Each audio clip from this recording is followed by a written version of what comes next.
Another perfect day for baseball here in Florence, South Carolina. Hello and welcome to Game 2 of this three-game Peach Belt Conference Series between the Francis Marion Patriots and the Lander University Bearcats from the Griffin Athletic Complex. We're on Cornell Field at Sparrow Stadium. Rob Lau here with you this afternoon as junior southpaw Josh Bobrowski takes the rubber for Francis Marion as they look to even this three-game set at a game apiece after falling in last night's series opener. This will be the starting lineup he faces for the Lander Bearcats. Leading off and playing second base, Bailey Connell.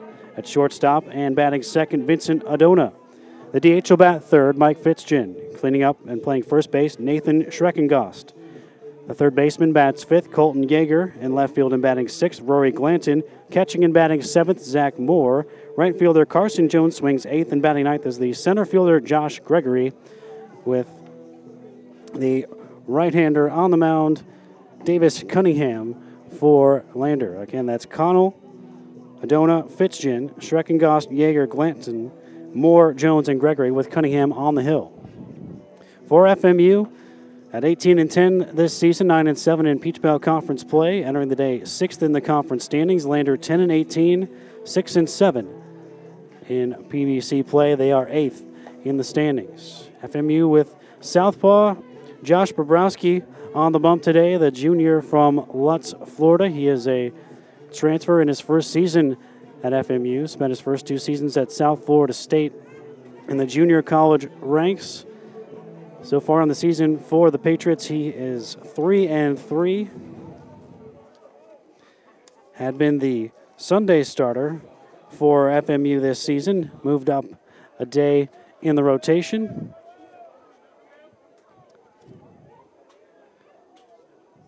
Bobrowski 3-3 with a 4.11 ERA, 7 appearances, 6 of which have been starts. He's allowed 26 hits in 35 innings, 25 runs, 16 of which have been earned, 35 strikeouts to 22 walks. Opponents hitting just .208 against the southpaw. And the first pitch of the afternoon, a little bit outside, underway at 1:59.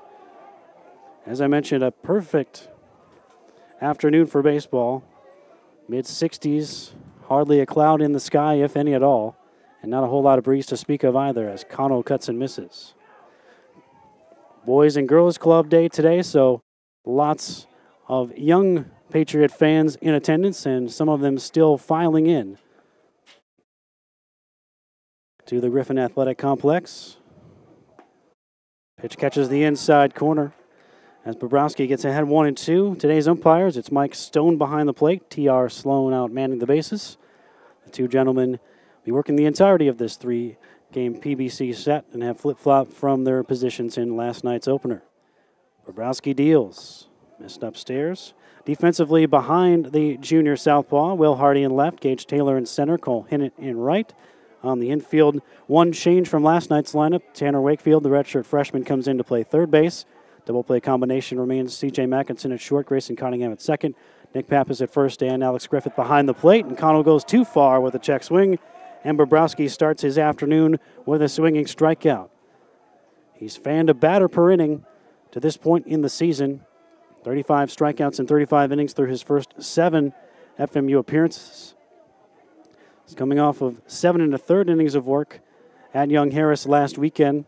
Got touched up for 6 runs on 10 hits, walked 1 and struck out 1. First time this season where he had a start with only 1 strikeout as he gets a strike to Vincent Adona. His previous low for a game that he had started was 2.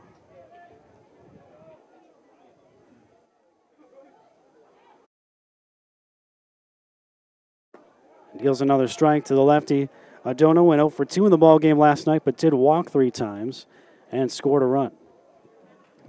Patriots losing for just the 3rd time this season when scoring first yesterday. They're 15-3 when plating the first run of the game. Overhand breaking ball that misses wide.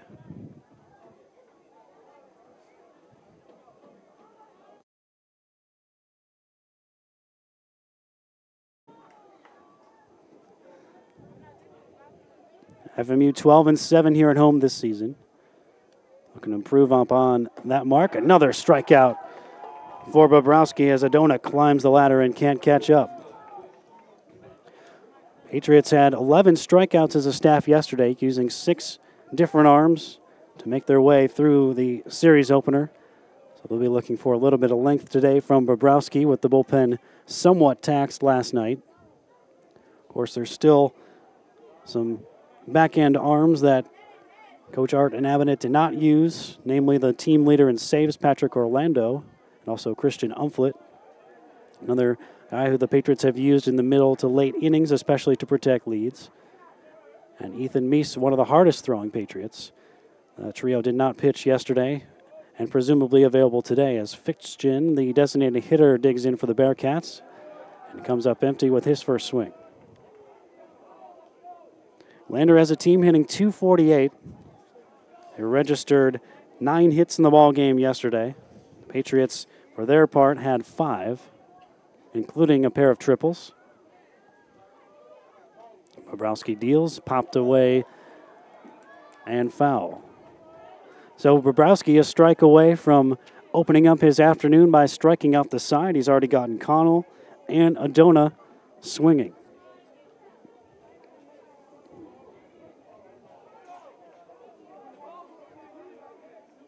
Works over on the first base side of the hill, exclusively out of the stretch.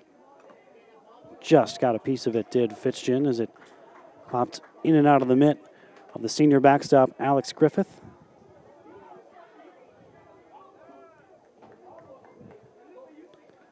Bobrowski has pitched into the 8th inning in each of his last 2 starts, 7 2/3 last weekend at Young Harris, and then 7 2/3 spectacular innings against Georgia College in his last home start on March the 10th. That one is in the dirt. Smothered by Griffith. Patriots coming in with an ERA of .420 collectively. And they have struck out exactly a batter per inning as a staff. These two teams have struck out the most hitters in the Peach Belt Conference. Lander number 1, FMU number 2 in pitching strikeouts. This one is driven in the air to left field. Deep but playable for Will Hardy toward the line. A few feet in front of the track, he hauls it in. And it's a 1-2-3 first inning for Josh Bobrowski. We'll go to the last of the first. FMU coming up for the first time against Davis Cunningham after this on the Patriot Sports Network.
The Francis Marion lineup, that'll be facing sophomore right-hander Davis Cunningham today. It looks like this. Leading off is the left fielder Will Hardy.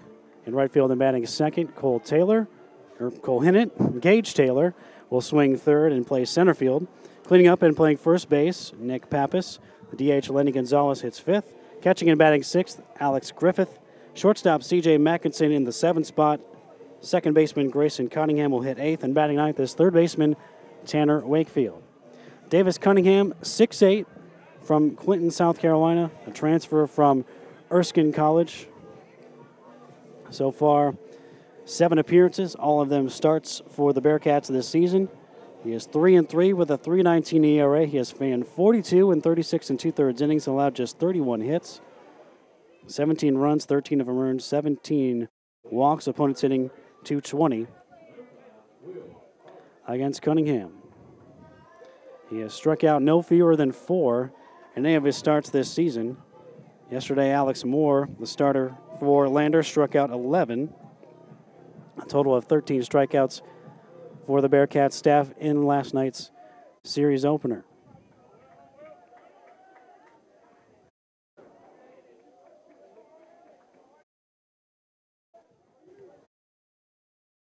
So Will Hardy digs in, the freshman from right here in Florence, and Cunningham's first delivery of the day is off the plate. Hardy went 1 for 4 last night, reached twice on a triple and a walk, scored the Patriot run in the middle innings, extending his hitting streak to 12 with that 5th inning triple yesterday, longest by an FMU hitter thus far in the 2019 season. And he slaps this one out of play, foul, back toward the ticket booth. 2 balls and a strike on Hardy. Defensively for Lander, out in left field, Rory Glanton, Josh Gregory in center, and Carson Jones in right. On the infield, Colton Yeager at third, Vincent Adona at short, Bailey Connell at second, Nathan Schreckengost at first, and Zach Moore is behind the plate for Lander. Jason Burke, the head coach for the Bearcats, who come into the day 10-18, 6-7 in Peach Bell play. It's a foul on the 3-1 pitch by Hardy to fill the count.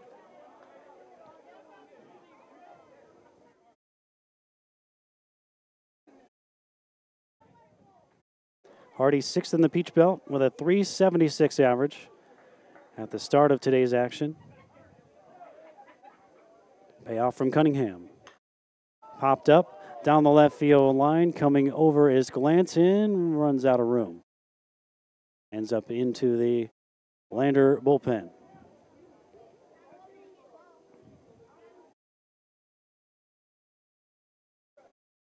Started to see some Major League Baseball jerseys the last couple of days here. Saw a San Diego Padres jersey last night worn by San Diego native and FMU softball shortstop Taylor Johnson. I see an Aaron Judge t-shirt jersey in the stands today. Major League Baseball season opening up this week in Japan, this past week in Japan. Everyone else will get it started this week, the official opening day coming up just a few days away. But the Mariners and A's got it started in Japan in the middle of the week.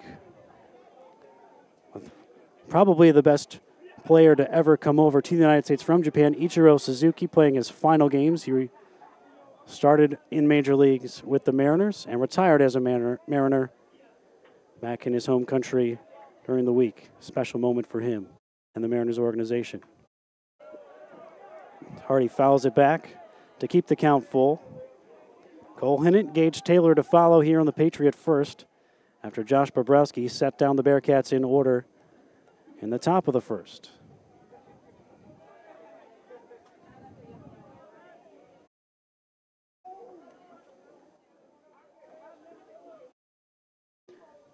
Cunningham kicks, deals, driven in the air into right field. Going back and watching this one fly out of here is Jones. A leadoff home run by Will Hardy here in the bottom of the first. Wastes no time in extending his hitting streak to 13 in a row.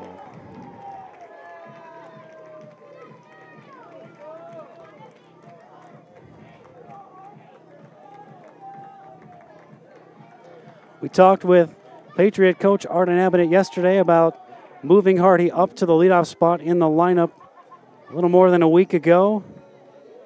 He said, well, he gets on base, makes the pitchers work, and he doesn't strike out. And he shows the occasional pop, too. Triple last night that almost went out of the park. Today he does go yard. The Patriots once again have a first inning lead. First career long ball for the freshman from right here in Florence.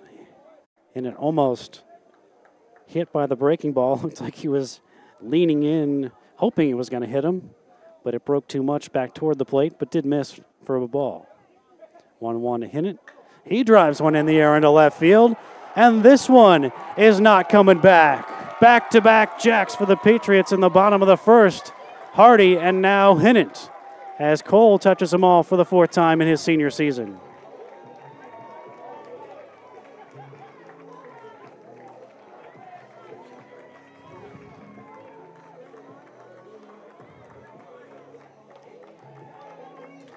Tail to tape, 363 feet for the senior from Clayton, North Carolina.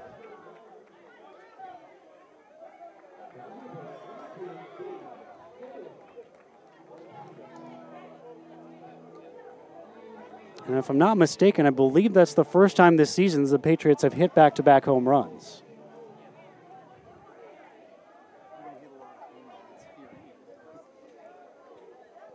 Gage Taylor fouls it back.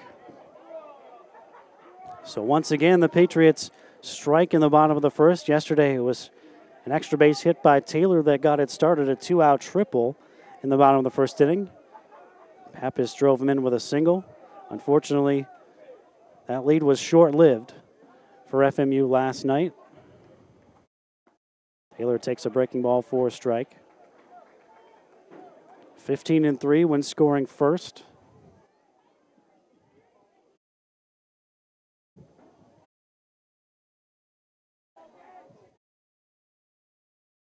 No 2 to Taylor. Just off the plate outside. A good eye by the senior center fielder from South Lebanon, Ohio. Taylor, 31 runs batted in, leads FMU. Ranks 4th in the conference at the start of play today. Although Hinnant has moved within 2 of him for the Patriot lead. Cole now with 29 for 5th most in the conference. After that solo home run a moment ago.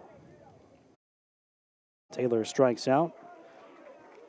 So Cunningham gets his first out after the Patriots hit a couple out. And it brings up Nick Pappas.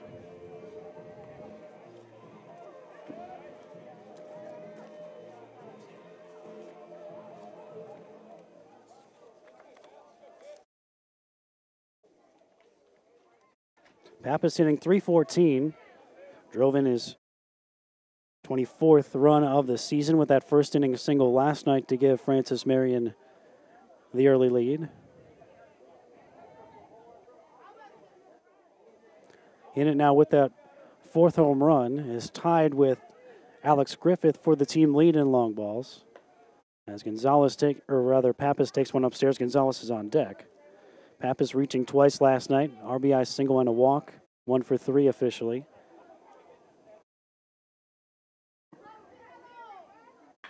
Pappas drills one into right field, and that one's off the wall. Carson Jones trying to get it in quickly, but Pappas will still scoot into second with a 1-out double. 3 hits in the space of 4 batters for Francis Marion to start things off here in the bottom of the first.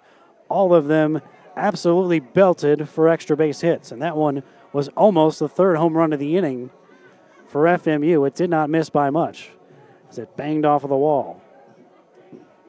And Cunningham gets an early visit from his battery mate, Zach Moore.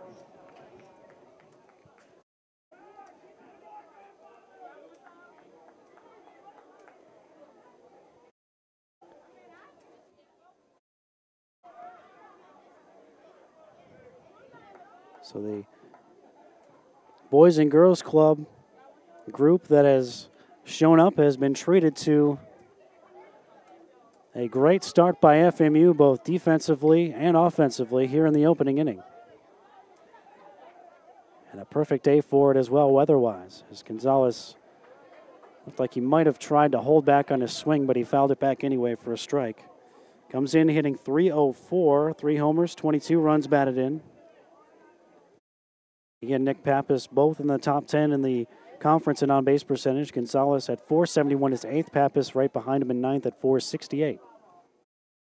The start of play today, of course, Pappas on base bumped up a little bit moments ago with his double. Nick now tied for second on the club with 9 doubles this season. Cole Hinnant leads the team in doubles with a dozen.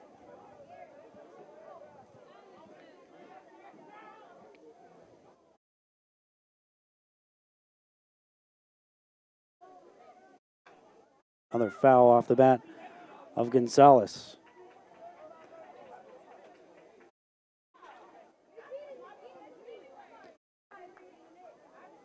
Gonzalez in the ballgame yesterday went 0 for 2, did reach twice as he was hit by a pitch on 2 occasions. The teams combined to hit 11 batters yesterday. Gonzalez did score one of the 3 Francis Marion runs. He cuts and misses Second strikeout of the opening inning for Cunningham, so it's been feast or famine for the Patriots in this opening inning. 3 extra base hits, 2 strikeouts. So if the ball has been put in play, it's been hit hard. Now Alex Griffith, the senior catcher, transfer from the University of Pittsburgh. Was the team leader in home runs at the start of play today. Now has to share that distinction with Hinnant.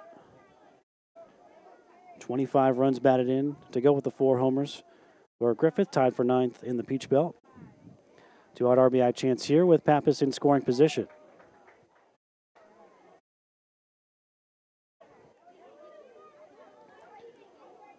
Cunningham coming off of a terrific start last weekend in a shutout victory for Lander against Columbus State, who enters the day in first place in the conference. And Griffith rips this one into left field down the line. He'll get down for a hit, and there's a bobble by the left fielder, Glanton. Griffith is on his way to second, and he's in there safely.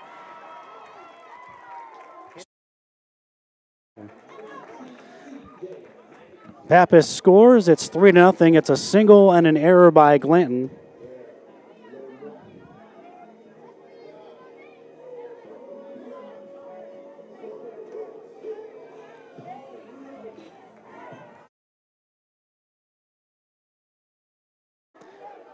Griffith gets his 26th RBI of the season with his single, going to second on the Glanton fielding error. So not the 4th extra base hit of the inning, but it is the 4th hit. And now C.J. Mackinson, senior shortstop of Sykesville, Maryland, pops it up. This will get it back out of play. The youngsters better be paying attention over there. There's a couple of them that seem to be more interested in their concessions than the game at the moment. I can't blame them, though. Those nachos do look pretty good.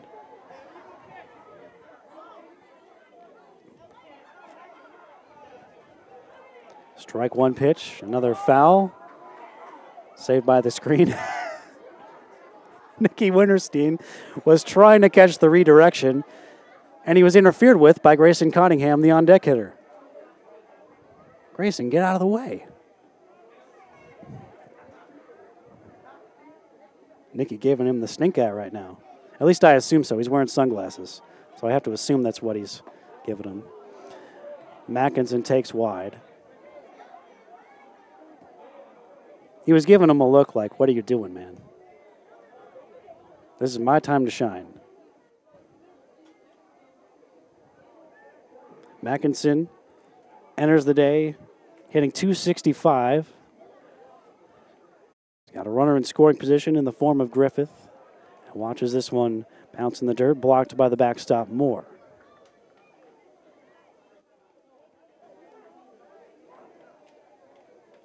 Reruns across for FMU here on the bottom of the first. 2 home runs by Hardy and Hinnant to start the day.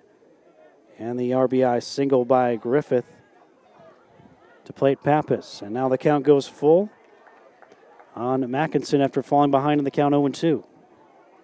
A lengthy first inning for Cunningham as he has crossed the 30-pitch threshold in this opening frame. The 2 outs he's recorded have both been strikeouts, but he's given up 4 hits. And no cheapies. Among those 4 Patriot knocks in the inning. Payoff. Mackinson swings and misses, but it goes through the legs of Moore, and Mackinson is going to be safe.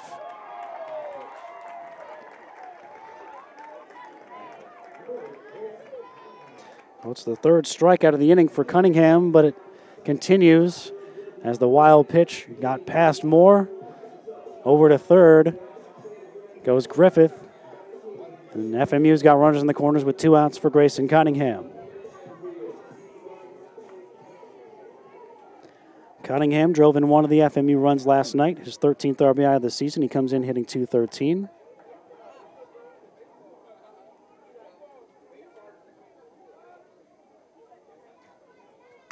Line drive out into left center field. A solid base hit for Cottingham. Mackinson hits the bag at second. He will scoot over to third as Griffith scores.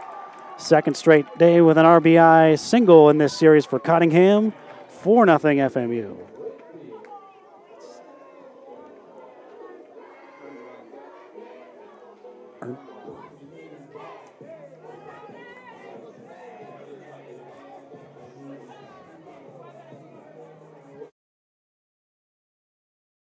We'll get a meeting out of the mound between Cunningham, his infield mates, and one of the Lander coaches. While we have an opportunity, Francis Marion University Athletics would like to thank the following sponsors: Adidas, Circle Park Behavioral Health Services, Domino's, McLeod Regional Medical Center, Carolina's Hospital System, Ken Jackson of Remax Professionals, Pepsi, McDonald's, Rains Hospitality, including Fairfield Inn, Spring Hill Suites, and Courtyard by Marriott, Mike Rickenbach, Ford Lincoln Mercury, South Carolina Education Lottery, King Cadillac Buick GMC, McLeod Sports Medicine, the Counseling Center of Florence, Chick-fil-A, State Farm and Agent Jim Stewart, Quincy's Steakhouse, Little Caesars, La Quinta Inn and Suites, KFC, Arby's, Julia Bell's Restaurant, PD Electric Cooperative, Sparrow and Kennedy Tractor Supply, Western Sizzlin Steakhouse, State Credit Union, and Zaxby's. Home plate umpire Mike Stone goes up to break up the conversation of Bearcats on the hill. And they scatter to their various spots on the diamond and in the dugout in the case of the assistant coach who came out. And now the redshirt freshman third baseman Tanner Wakefield becomes the 9th Patriot to bat in the frame as they bat around here in the opening inning. 4 runs in and 2 runners on. Mackinson at third, Cunningham at first. Cunningham deals in the dirt. This time Moore able to block it. Well, I have to imagine this would be the picture-perfect response for the Patriots after what unfolded last night. A 1-2-3 first inning, and then a big bottom of the first inning as Wakefield came just a few feet away from an extra base hit into the opposite field corner. Good inside-out swing there by the right-handed swinging Wakefield, trying to slap it into the right field corner. Didn't miss by much. I think Powell scoops it up. Worked a couple innings out of the FMU bullpen last night, Powell. Here's the 1-1 to Wakefield. Around the plate. Wakefield 0 for 1 last night. He came off the bench late to pinch hit for the senior Fred Wadsworth. Got the start at the hot corner last night. Wakefield back in there to make his 15th start of the season today. Brings with him a .345 batting average. 8 runs batted in. Comes up empty on the fastball. Cunningham, a chance to strike out 4 in an inning. Doesn't happen often. He does have that chance. He struck out Mackinson, who stands at third, but CJ reached on a wild pitch as Moore couldn't corral the third strike after it was in the dirt. 2-2, and he does, in fact, strike out 4, but the Patriots also strike for 4 runs. After 1, FMU 4, Lander nothing on the Patriot Sports Network.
Josh Bobrowski back to work.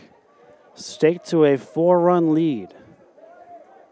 He'll be facing Nathan Schreckengoss to begin the Lander second. He pops up a bunt, sails over the screen and back behind the press box. Strike one on Schreckengoss. Big day yesterday at the plate for Schreckengoss. 2 for 3, but also reached twice on a hit by pitch and once on a base on balls. So he reached a total of 5 times in 6 plate appearances, scored 3 times, and also drove in a run. And he comes up empty with his swing there. Schreckengoss, Yeager, Glant in the middle third of the Lander lineup due here in the second against Bobrowski. We got a pair of strikeouts and a fly ball in his 1-2-3 first. Lefty deals, down and away. Patriots and getting 4 runs, back-to-back homers to start the game by Hardy and Hinnant. RBI single by Griffith, RBI single by Cottingham. 4 runs on 5 hits. Patriots already equaling the number of hits they had last night.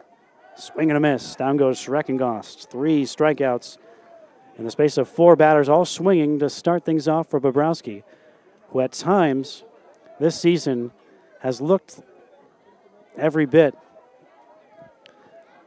like the weekend starter that the Patriots thought they were getting from South Florida State College. He has battled control issues at times that have plagued him, but he has been much better in his last 3 starts after he had 3 consecutive starts where he walked at least 4 or more. First pitch swinging for Yeager. Easy play for Cottingham, 2 down. The two teams combined for 24 strikeouts last night and already have 7 today. Of course, Cunningham actually striking out 4 Patriots in that first inning, with one of them reaching on a drop third strike on a wild pitch.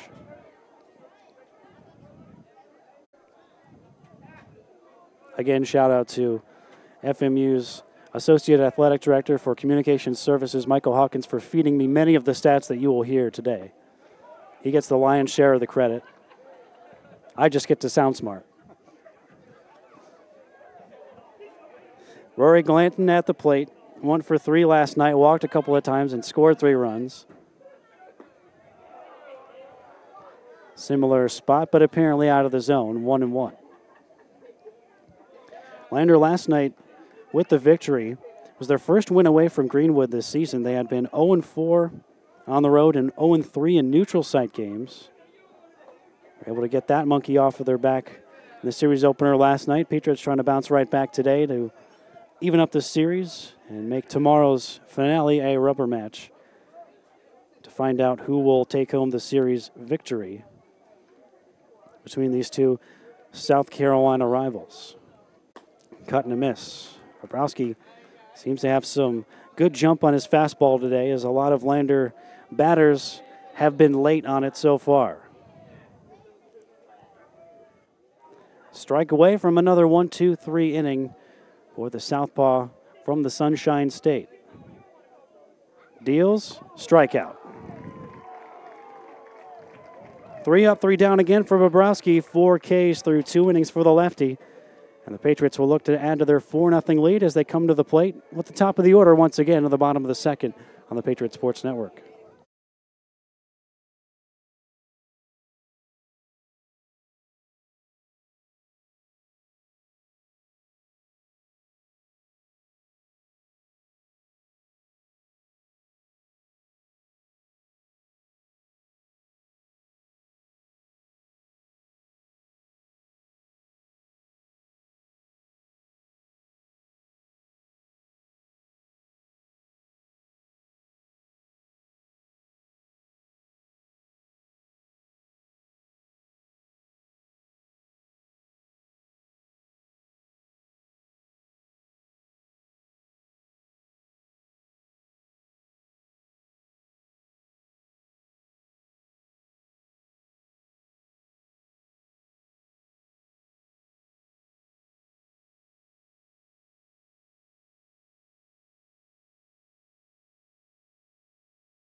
9 men to the plate, 4 runs in for the Patriots in the opening inning on 5 hits, so it means that they start right back at the top here in the bottom of the second. Will Hardy launching his first career home run at the collegiate level to get things started in the bottom of the first. Hinnant followed him out of the yard, and the Patriots went on to add a couple more on singles by Alex Griffith and Grayson Cunningham. Big looping breaking ball for a strike from Cunningham to start the second. Cunningham gave up 5 hits and struck out 4 in that opening inning. You're hard-pressed to see that again, at least this season.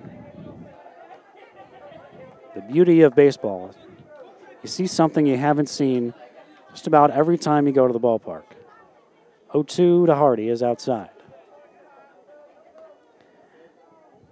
And a great day to do it. Perfect weather and a big crowd on hand here for the middle match of this series between Peach Belt Conference rivals, FMU and Lander. Overall, all-time series, 38 wins for FMU, 26 for Lander. Outside, 2 balls and 2 strikes.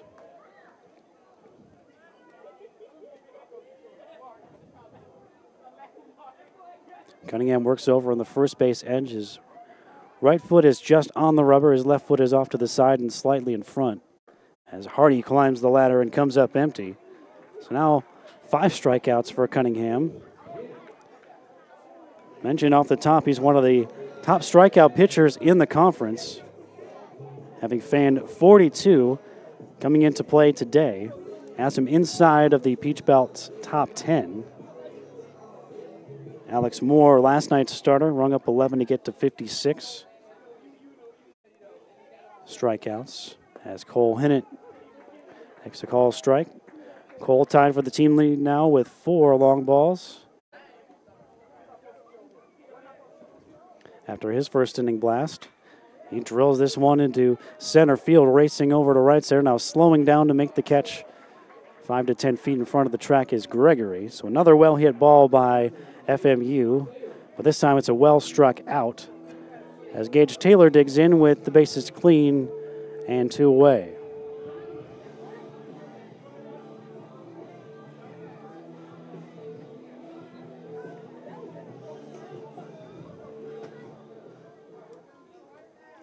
Taylor struck out his first time up. That breaking ball got away from Cunningham. Had 6 shutout innings against Columbus State last weekend. 3 hits, 1 walk, 8 strikeouts. As Taylor flies this one out into left. 2 left-sided infielders going out. It'll be the third baseman, Yeager, to make a nice catch over his head. And Cunningham bounces back by retiring the Bearcats, or the Patriots rather, in order in the bottom of the second. Through 2, 4-0 FMU on the Patriot Sports Network.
It's been 6 up, 6 down so far for the lefty Josh Bobrowski, working with a 4-0 lead as we head to the top of the third inning here on a gorgeous day at Cornell Field at Sparrow Stadium inside the Griffin Athletic Complex.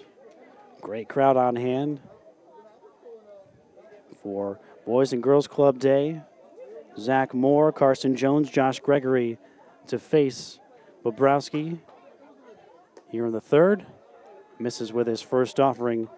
1-0 on the catcher. Moore drove in 4 last night, 2 for 4 at the plate. Also walked twice and scored twice. Bobrowski's 1-0. High fly ball down the left field line and deep going back is Hardy. If it's fair, it's trouble. It is a fair ball, and it's gone, a home run.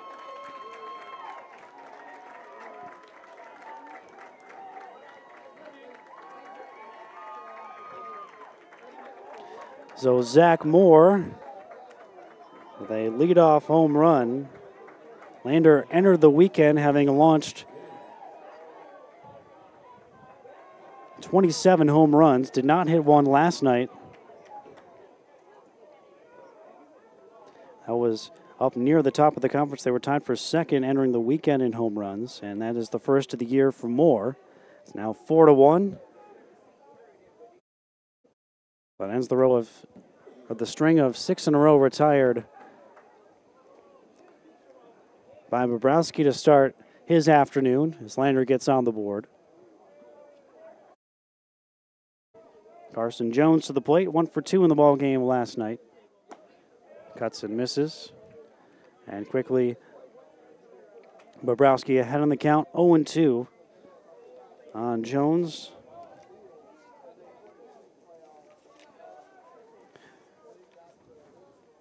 Misses high and outside with that offering. Jones, a redshirt senior out of Asheville, North Carolina. He is a transfer from Appalachian State.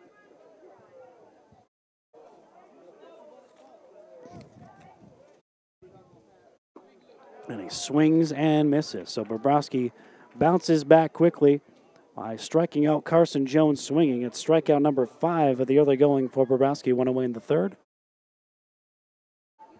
And now Gregory.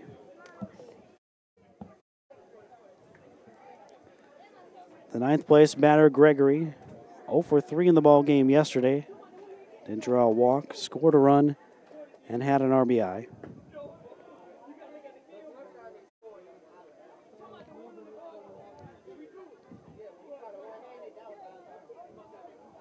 Gregory comes into the day hitting .259. Flies this one out into right center field. This one is well struck, and Taylor and Hinton will turn and watch this one go. Ball is really flying out today. It's already the 4th combined home run for these two teams as we play in the 3rd inning. And FMU has seen their lead cut in half in this inning. It's now 4-2.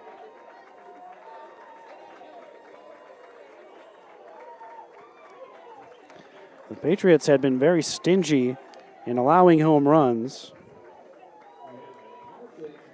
Tied for the 2nd fewest given up in the conference at the start of the weekend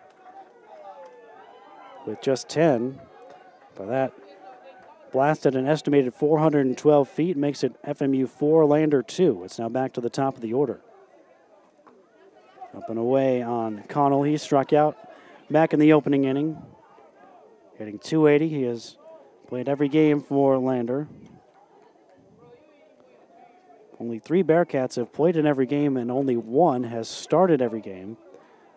The other 2 that have played every game are Fitzgen and then Colton Yeager, the 3rd baseman, who has started every game for Lander, all 29, including today. Connell now 1 for 4 in the series, has struck out twice. Bobrowski, the breaking ball that just misses.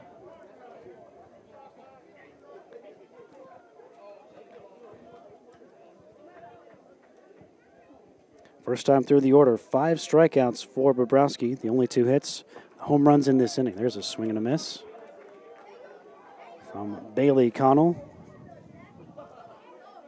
senior from Waxhaw. Another transfer on this Lander roster. Came to Lander from Wingate. Takes it a little bit in tight.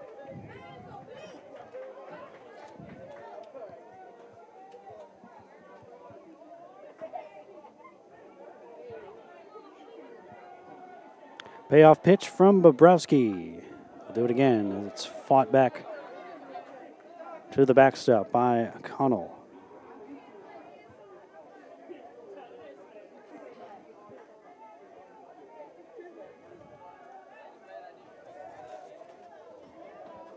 Already 10 combined strikeouts between the two starting pitchers today, as this one is flown out into right center field as well. This one is carrying a ways, and Cole Hinnant can't get it. It's a one-hopper off the wall.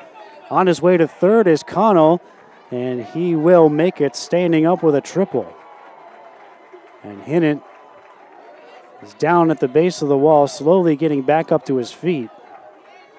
Off the bat, it didn't look like it was going to be much more than a lazy fly ball to moderate right center field, but it certainly had some carry to it. It was almost the third home run of the inning for the Bearcats.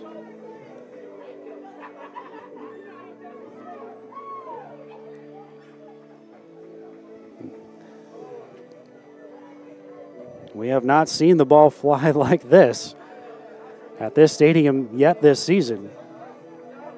Certainly something to contend with for a pitcher like Bobrowski, who has often, when he's not picking up strikeouts, getting easy outs in the air. Now all of a sudden the tying run is at the plate in the form of Vincent Adona. Struck out his first time up, walked in his first 3 trips last night. And takes one up around the letters. So this inning so far has gone homer, strikeout, homer, triple against Bobrowski after he breezed through the first 2 innings, 6 up, 6 down with 4 strikeouts. 1-0. A little bit wide.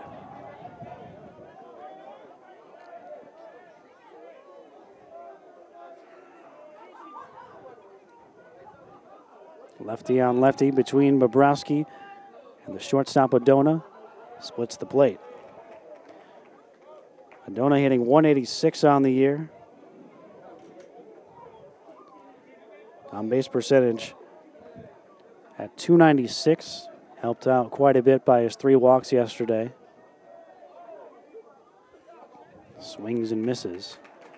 Bobrowski taking something off and had Adona out in front.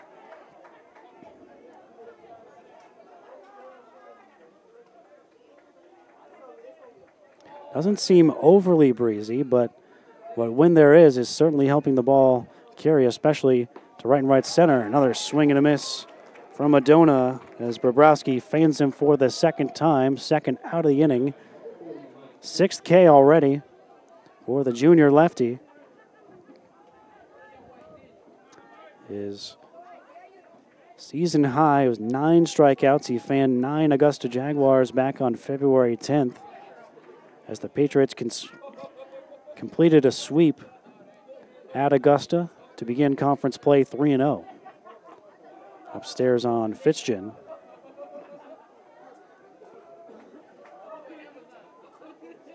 So far, against Peach Belt Conference teams, Bobrowski has struck out 9 against Augusta, 8 against USC Aiken, 7 against Georgia College, and then just 3 against Flagler, 1 against Young Harris. But more often than not, he's been racking up the strikeouts in conference play. 2 balls and no strikes on Fitzgen, who flew out to end the opening inning. Connell at third with 2 away, 1 out triple after a couple of home runs in this inning have gotten Lander back within a couple of runs.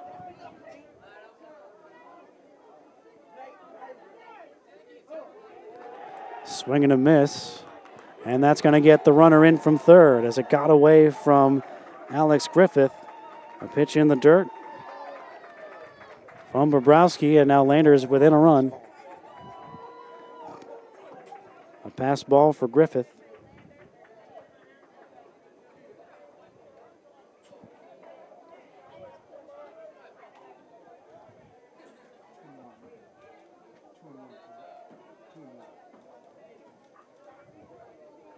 Two balls and a strike on Fitzgen. 0 for 5 in the series. Bobrowski misses just a little bit in.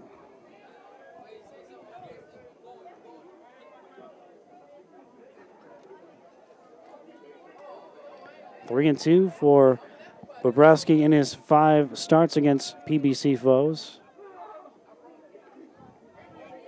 3-1 on Fitzgin. Bouncer to Mackinson at short. Fields a belt high bounce. Rifles it over to Pappas. Inning over, but not before Lander scores 3 times. 3 extra base hits, 2 homers and a triple. And it's now 4-3 FMU after 2.5 on the Patriot Sports Network.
Nick Pappas, Lenny Gonzalez, Alex Griffith, middle third of the FMU lineup due up against Cunningham here in the bottom of the third. All of a sudden, in a 1-run game, Francis Marion 4 and Lander 3. Pappas takes a breaking ball that didn't drop down into the zone, ball 1. Smashed a double his first time up, scored one of FMU's 4 first inning runs. Cunningham delivers a strike. He has struck out 5 so far, including 4 in the opening inning. He also gave up 4 runs in that opening inning, including the back-to-back home runs that got it started. Pappas takes another one out of the zone. Lander getting 2 home runs of their own in the top of this inning, and then a triple that almost left the ballpark as well. Eventually came to score on a pass ball. Popped up, and that one gets back out of play off the bat of Nick Pappas to even the count at 2 balls and 2 strikes. Former all-conference performer at the College of Charleston. It's been a welcome addition to the middle of the Patriots lineup. Flies this one into shallow right field, coming in and toward the line and making the catch is Carson Jones.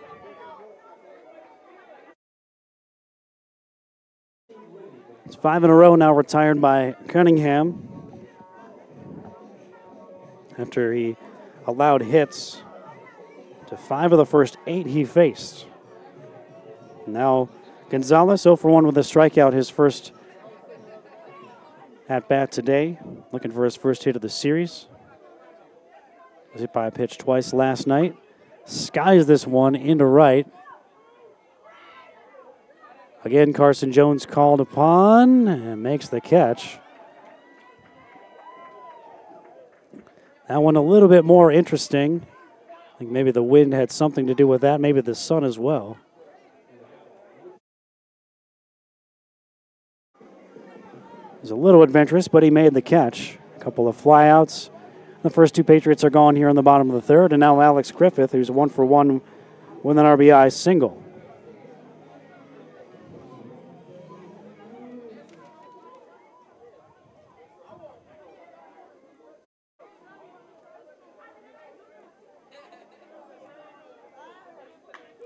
And he sends it into the shallow center field. Gregory loses his hat, but makes the play. And on 3 balls in the air, Cunningham retires Francis Marion in order for the 2nd consecutive inning.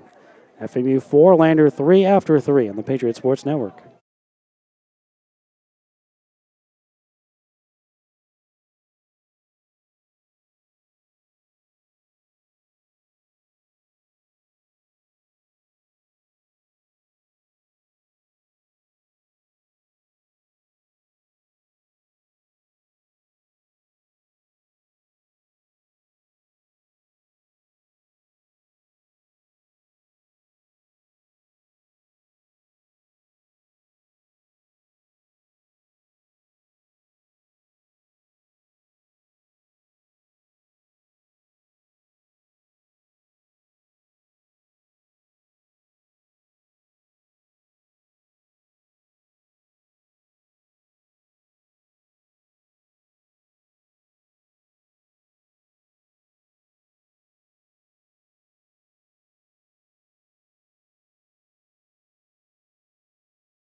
Josh Bobrowski will try to bounce back from giving up 3 runs in the third against a part of the order. He set down an order in the second inning, the middle third. Nathan Schreckengost, Colton Yeager, and Rory Glanson.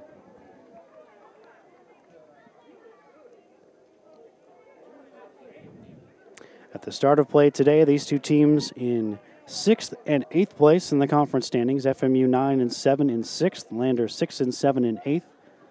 Bearcats a 1-game lead over UNCP for the 8th spot, which would be the final spot to qualify for the Peach Belt Conference Tournament. And Griffith is shaken up at home plate. One bounced up. I'm not sure where it caught him, but it's going to bring the trainer, Jennifer Geary, out.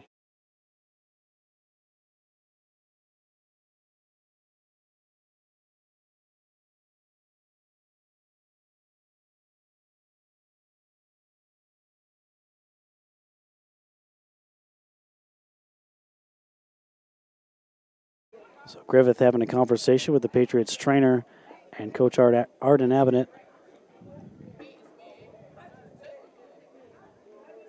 Looks like they're looking at his face for some reason or another. I'm not sure if it bounced up and hit him there or hit him in the helmet maybe, or not sure where it got him, but Griffith seems to be all right, nodding his head that he's okay. 1-0 on Schreckengost. Struck out swinging his first time. 6 strikeouts for Bobrowski, all of them swinging through the first 3 innings of his afternoon. And this one is flown into right field. Again, it's carrying well. Hennant, just in front of the warning track, hauls it in. Another one that just kind of looked like a lazy fly ball that ended up almost carrying all the way to the track.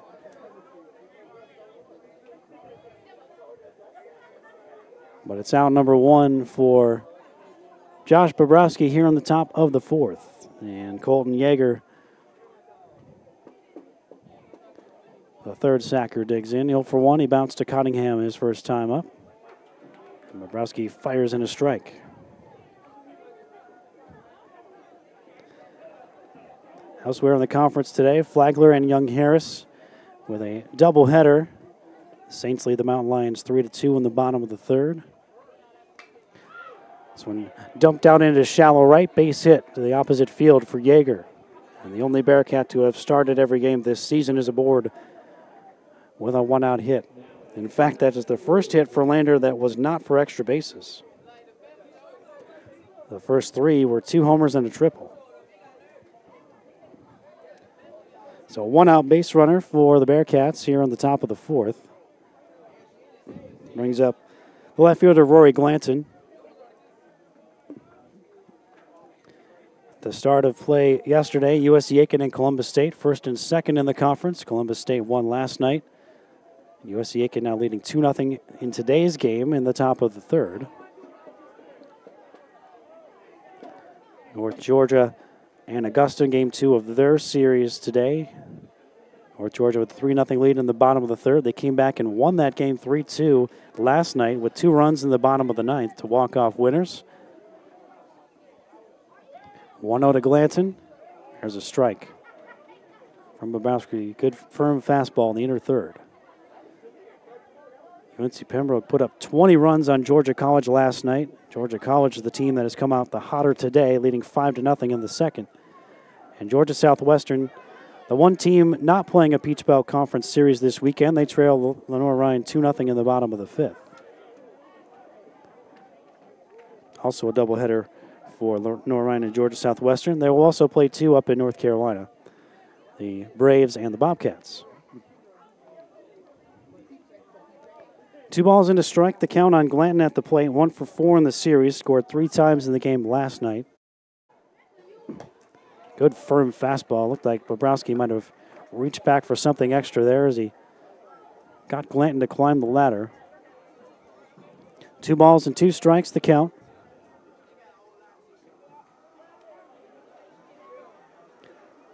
Pappas holding with the runner over at first. Double play depth up the middle for FMU. Bobrowski tried the same spot, or at least a very similar one. This time Glanton not interested. Full count. We'll see if Lander head coach Jason Burke elects to send the runner here with a full count and 1 away in the inning.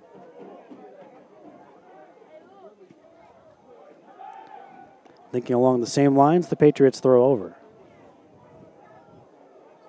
23 steals as a club for Lander.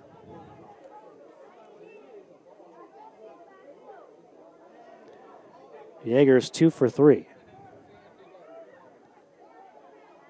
Payoff, runner holds, and probably a good idea. Called third strike on the outside part of the plate. Glanton rung up by home plate umpire Mike Stone for Bobrowski's 7th strikeout. A perfectly spotted firm fastball on the outside corner. Glanton tried to coax a walk by dropping the bat and taking a step across the plate toward first base, but he instead is sent back to the third base dugout. 2 down from Moore, who led off last inning with his first home run of the season to get Lander on the board. They might have the runner picked off. He's now stuck between first and second. Pappas gets the return throw from Grayson Cottingham, and the inning is over. The pickoff goes 1-3, 4-3, and Bobrowski ends up facing the minimum in the fourth. After 3.5, Patriots 4, Bearcats 3 on the Patriot Sports Network.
Bottom third of the Patriot lineup due up in the bottom of the fourth.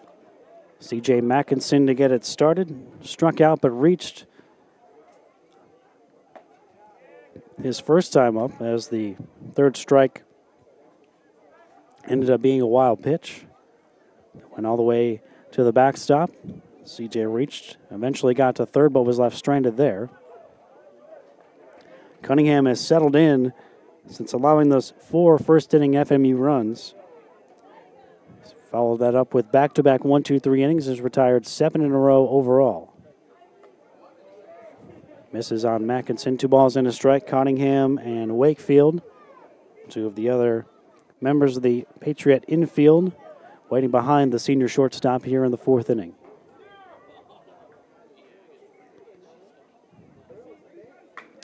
Atkinson drives this one into left field, starting back and now coming in to make the catch is Glanton.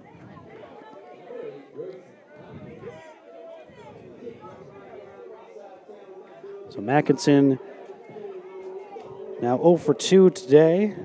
And racing Cunningham to the plate. RBI single for the second consecutive day for the junior second baseman. Another local product. Graduate of West Florence High School. 2 for 5 so far in the series now.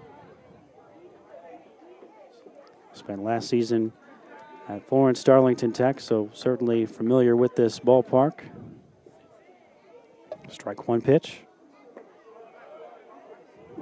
Track the breaking ball, let it go. Ball and a strike. He was the most recent Patriot to reach his 2-out single to cap the 4-run 4th inning. Currently the difference on the scoreboard.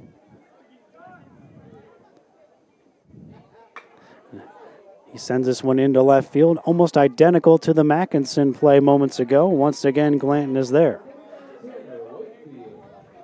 So with 2 down, it'll be Wakefield trying to prevent Cunningham from serving up his 3rd consecutive 1-2-3 frame.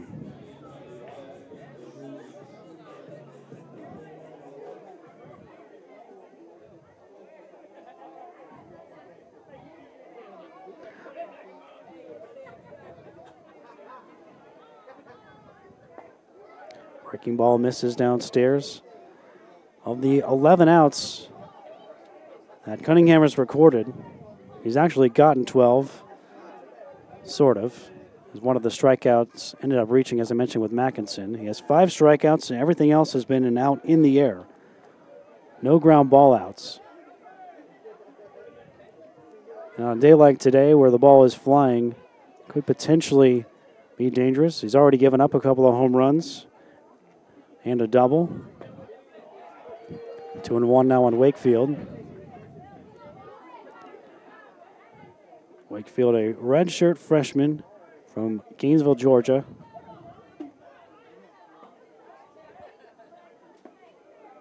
And now ahead in the count here, 3 balls and a strike.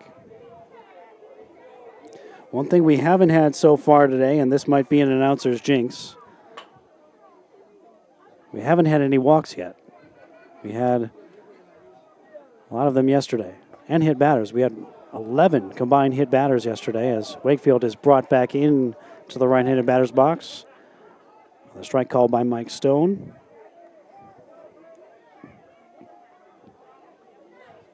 So Wakefield was trying to coax a walk, but didn't get it. Instead, it's a 3-2 count. Payoff pitch from the 6'8 righty Cunningham. There is the first walk. So Patriots with a 2-out base runner here in the 4th. Extends the inning for the leadoff hitter, Will Hardy. After discussions with historians, we have confirmed that is the first time in school history the Patriots have started a game with back-to-back home runs. Will Hardy and Cole Hinnant. Hardy homer to right, Hinnant to left. Back in that first inning to start off the Patriot 4-run inning. Hardy with his first career collegiate home run, wasting no time in extending his hitting streak to 13 in a row, most by a Patriot this year. Hinnant with the second longest at 11. although that is not a current streak. Another off-speed pitch from Cunningham, but Hardy lets it go.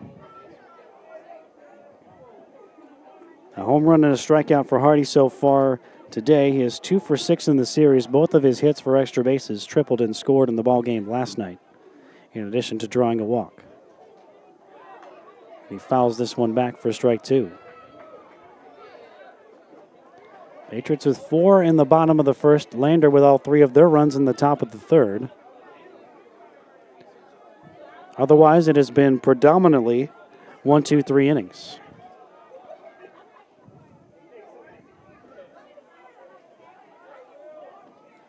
Two 1, 2, 3 innings apiece for Bobrowski and Cunningham so far.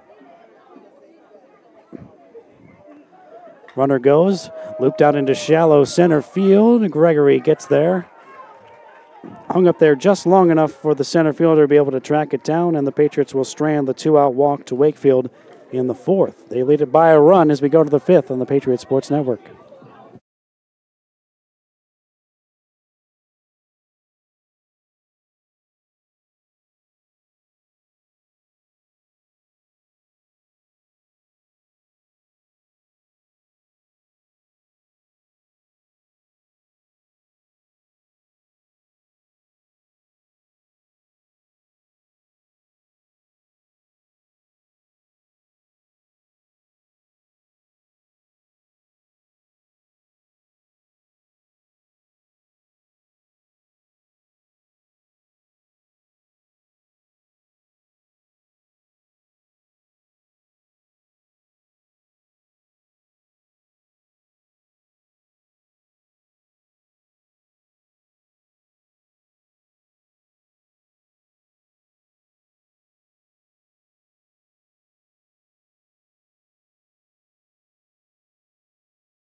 So far for Josh Bobrowski, 60 pitches to get through 4 innings.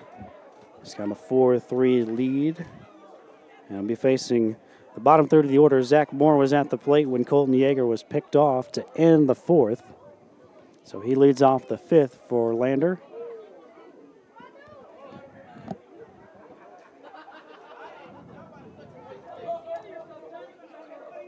Bobrowski's first pitch of the inning.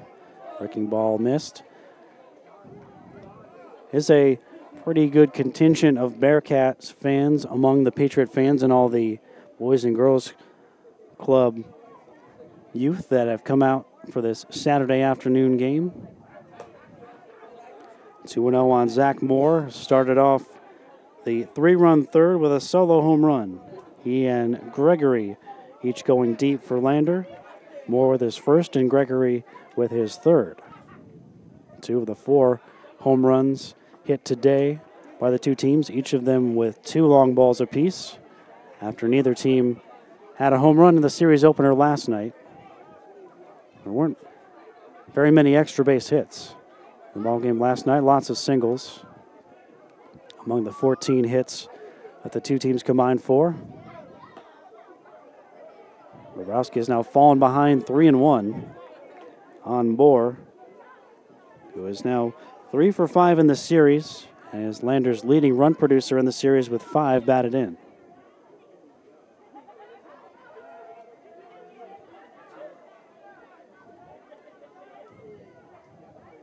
Swing and a miss. Moore came into today hitting 175. He now has driven in 8 after his 3rd inning long ball. And he followed in the inning by Carson Jones and Josh Gregory. Again, the bottom third of the Lander order this afternoon. Bobrowski's 3-2 is foul tipped after the screen behind the plate.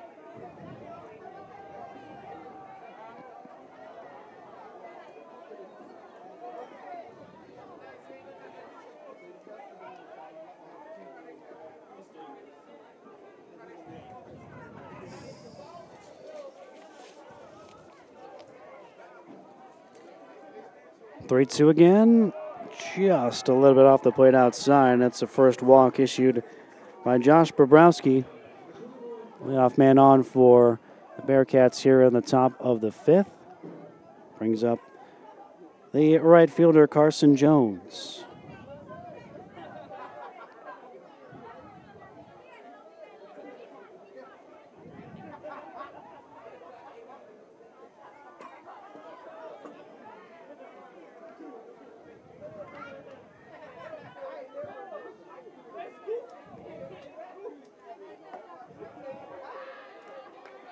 Bobrowski starts off the at-bat with a strike. There is some action down the right field line in the Patriot bullpen. I believe for the first time today. There might have been someone up briefly throwing in third, but not as vigorously as now. Lifted out into shallow left field. It's going to be a base hit for Carson Jones. Hardy up with it. Stopping at second is Zach Moore, but the first two Lander hitters aboard here on the top of the 5th. And now Gregory, who homered his last time up, is Christian Umflett tossing in the Patriot bullpen right now down the right field line.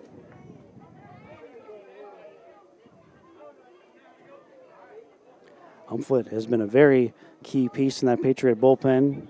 He's been used in setup situations. He's also been a sort of a long inning eater at times as well. Being used as somewhat of a bridge to the back end of the Patriot bullpen at times. FMU expecting a bunt. First, Bobrowski steps off. Only 3 sacrifices this season for Lander. Isn't a huge part, or at least hasn't been a huge part of their attack. Gregory does not have one of those 3. Moore at second, Jones at first with nobody out. Wakefield at third and Pappas at first are in on the edge of the grass and starting to crash. Gregory takes a strike. He was showing bunt, but didn't necessarily appear to be all that interested in actually trying to lay one down. Let's see if he is once again thinking bunt down on the count, 0-1.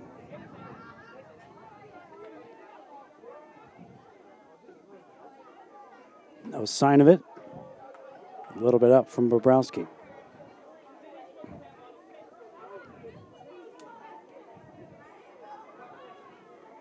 It's been the bottom part of the order that's been the problem for Bobrowski. Moore has homered and walked. Jones with a single, Gregory with a home run. The first 4 hitters in the Lander order today are combined just 1 for 8 against Bobrowski. Swing and a miss. Another good fastball. Gregory couldn't come up with it. Good crossfire action. There's Bobrowski, the lefty, hitting the outside corner away from the left-handed hitter. Not a whole lot you're going to be able to do about that if you're a hitter. Bobrowski kicks and fires. Swing and a miss. Went fishing for a breaking ball downstairs. It's strikeout number 8 for the southpaw Bobrowski. A big first out here in the 5th. As he gets the out without either runner getting to move along the base paths. Is back to the top of the order. Second baseman Bailey Connell. Tripled and scored his last time up on what off the bat looked like it was going to be a moderate depth fly ball, but it just kept carrying and almost ended up getting out.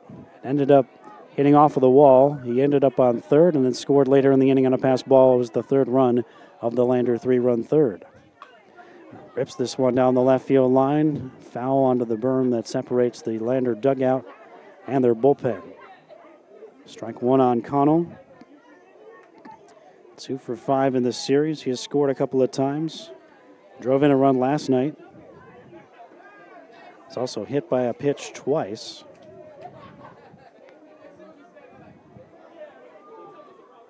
He, Nathan Schreckengost, and Lenny Gonzalez were each hit twice last night. Strike 1 pitch. Good block there by Griffith.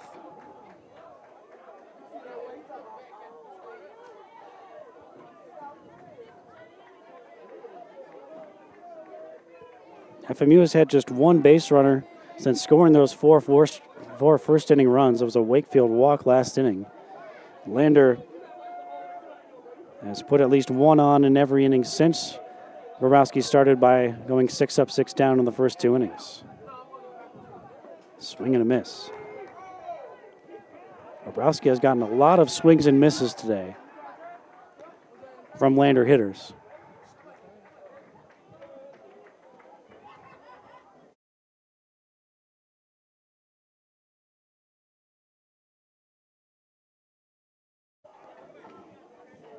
Zach Moore over to third. He got a great jump and almost unnoticed. Takes third base. Caught everyone napping. First steal of the year for Moore. So runners in the corners now, and now a fly ball could get the job done for Lander to tie this game up. Patriots double play depth up the middle. Griffith arguing that didn't hit Connell on the foot. Apparently it did. Patriots head coach Arden Abbott is coming out to have a talk here with the home plate umpire Mike Stone. I think, and Abbott is saying that there is a reason why his catcher is so adamant. I think the Patriots at least wanted the two umpires to at least discuss it to see if the base umpire, T.R. Sloan, saw something different.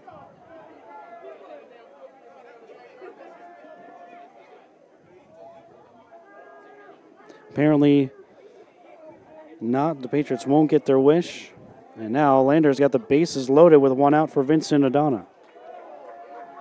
He struck out twice against Bobrowski. Patriots would definitely take that.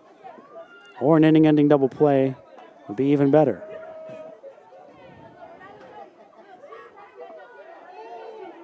Breaking ball hangs a little bit high. More frustration from the FMU dugout on the first base side.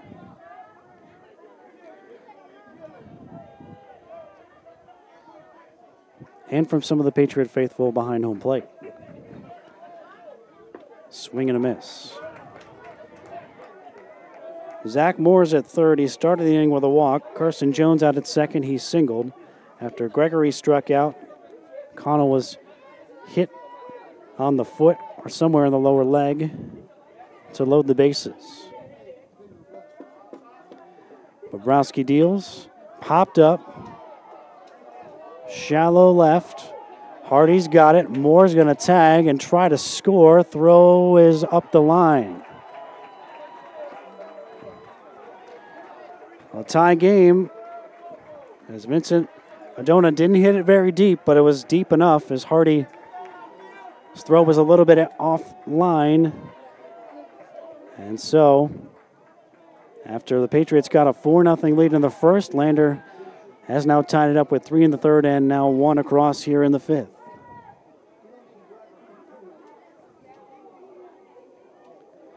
For Adona, it's his 12th RBI. And there's 2 on with 2 out for the DH Fitzgen, who has flown out and grounded out.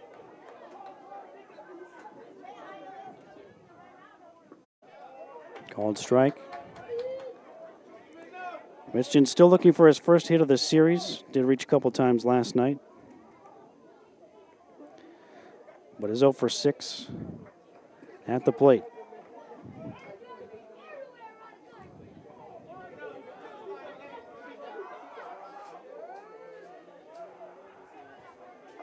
Check swing, but called a strike. So Bobrowski a strike away from leaving a couple on the base paths, but Lander at the very least will head into the home half of this inning having erased the early 4-run deficit. Bobrowski 1 strike away also from tying his career high. And he gets it. Strikeout number 9 for Bobrowski as he fans Fitchin to end the 5th, but Lander ties it up halfway home here in Florence. Lander 4, FMU 4 on the Patriot Sports Network.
Cole hit it to lead off for FMU in the bottom of the 5th. And a brand new ball game now tied at 4.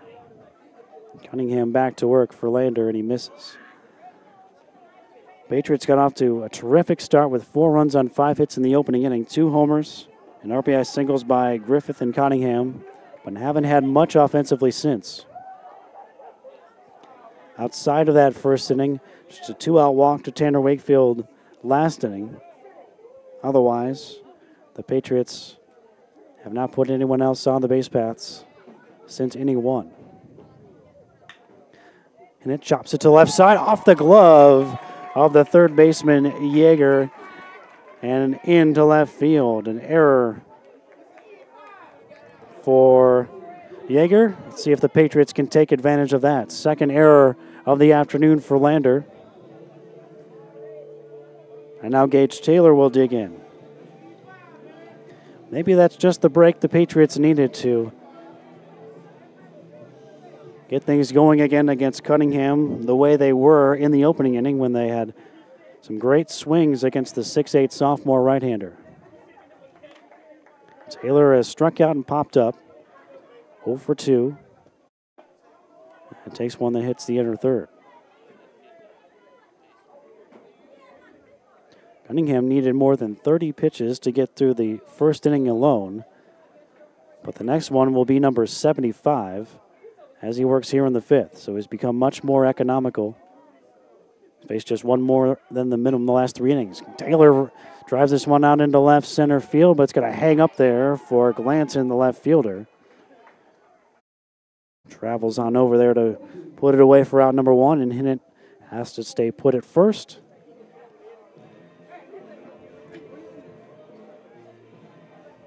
Now the first baseman, Nick Pappas.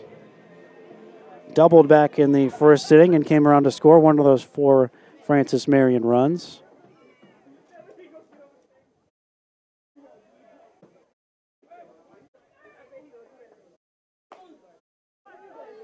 Cunningham fires in a strike.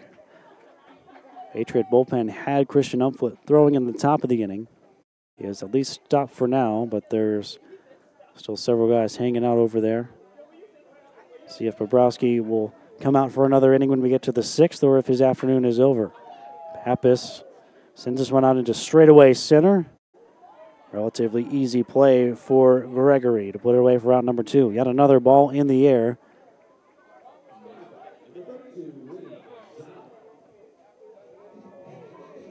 Still no ground ball outs recorded by Cunningham. He would have had one to start the inning had the error not been made by Yeager over there at third base. That would have been the first ground ball out recorded by this right-hander today. As Gonzalez falls behind. Strikeout and a fly ball for Gonzalez so far. Cunningham struck out 5 of the first 10 he faced, has not recorded a strikeout since.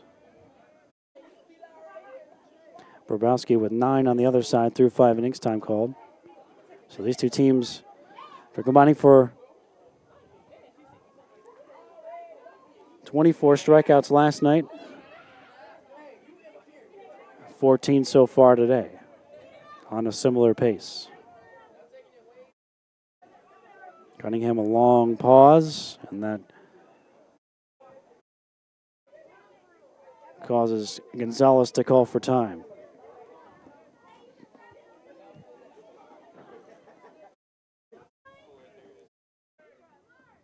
Deep in the box, Gonzalez waits. Swings through the breaking ball.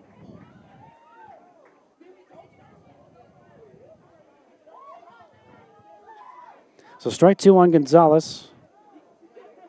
Patriots trying to take advantage of that error by Yeager to start the inning, but Hinnant has not been able to move past first after the fly ball outs off the bats of Taylor and Pappas. Trying to break a 4-4 tie in the bottom of the 5th.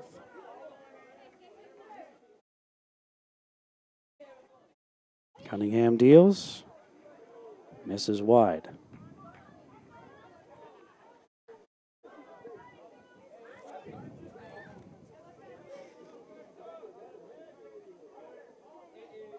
Patriots haven't run a whole lot outside of Gage Taylor. He has half of the team's 20 steals. They're 20 for 22 collectively. And it does run. Gonzalez taps it foul. Hinnant is 2 for 2 this season, trying to steal.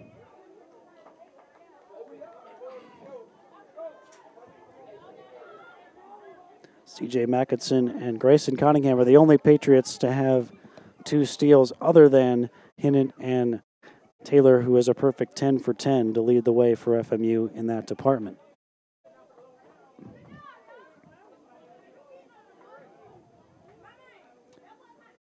So at 20 for 22, the Patriots don't run a heck of a whole lot, but when they do, they're usually successful. And not in motion this time, but blocked by Moore to keep it in front. 2-2 on Gonzalez. Alex Griffith waits next. Should Gonzalez reach to keep this Patriot 5th inning alive?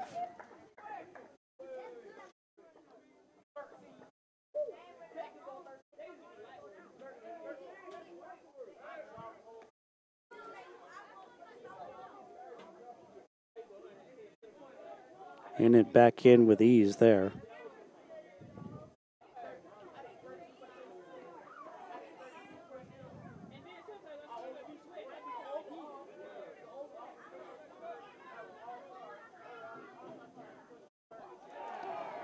And Gonzalez goes fishing. Strikeout number 6 for Cunningham, and the Patriots are unable to take advantage of the Lander error. Through 5, 4-4 on the Patriot Sports Network.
Nathan Schreckengost will lead things off for Lander, top of the 6th inning.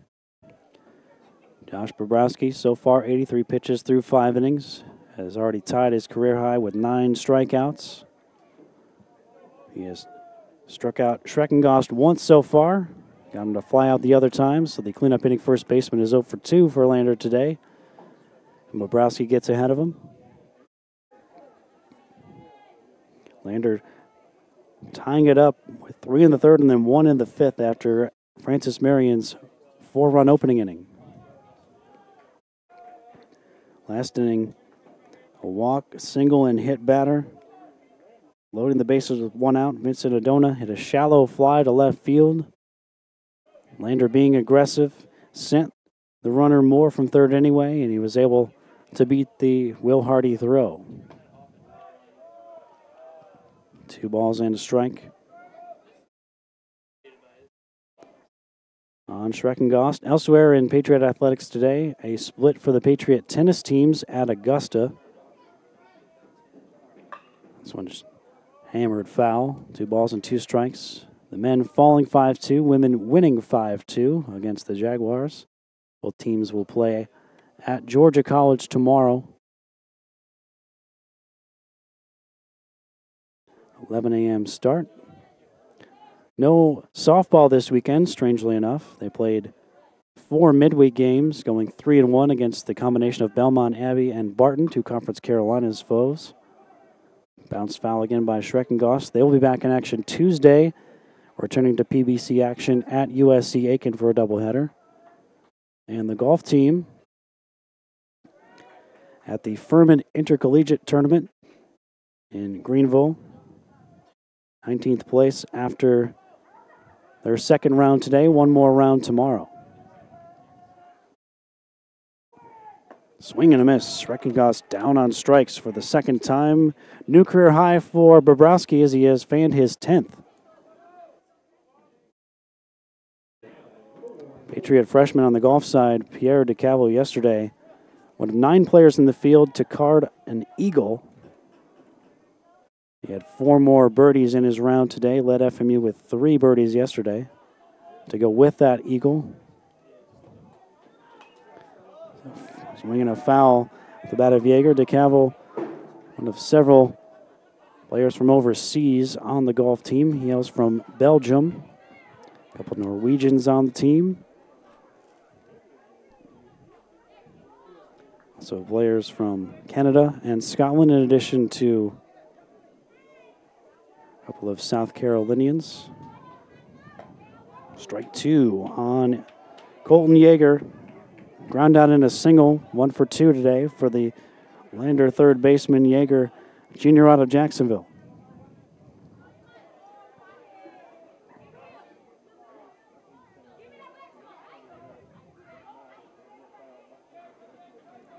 Bobrowski deals in the dirt, smothered by Griffith.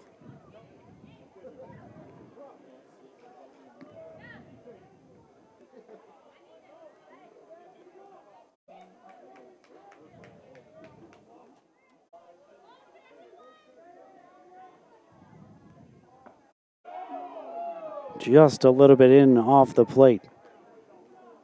Bobrowski thought that maybe he had strikeout number 11.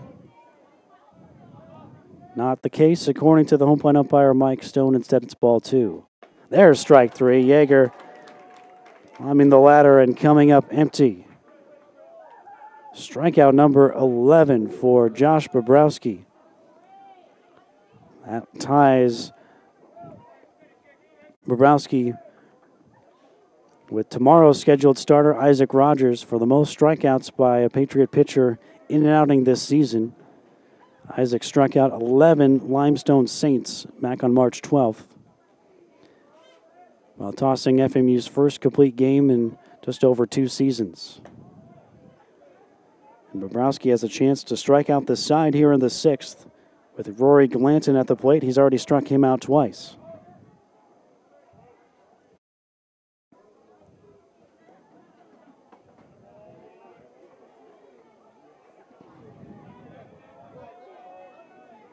3 batters in a row. Bobrowski has struck out since the tying sacrifice fly off the bat of Odona.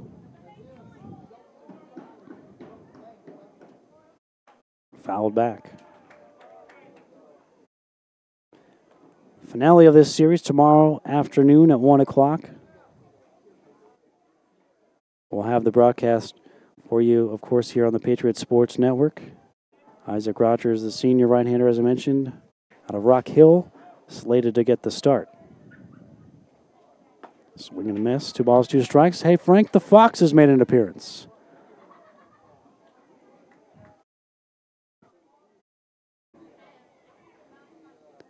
Out in the crowd, saying hi to all the youth that are here for Boys and Girls Club Day. Here's the 2-2. Full count.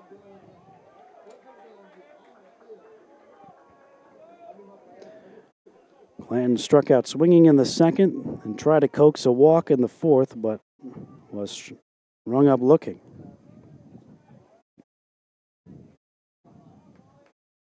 That is the only strikeout that Bobrowski has that was of the looking variety. The other 10 are all swinging. Now his 3-2 pitch. This time it is ball 4 on Glanton. Second walk issued by Bobrowski. Keeps the inning going for the catcher, Zach Moore, who's homered and walked. Moore continues to be a thorn in the Patriots' side. 4 for 9 in last year's series with 4 runs batted in. 5 more runs batted in this series, including his first home run of the season. Walked and scored last time up, so he's already scored 4 times in the series as well. Very short lead for Glanton at first, held on by Pappas.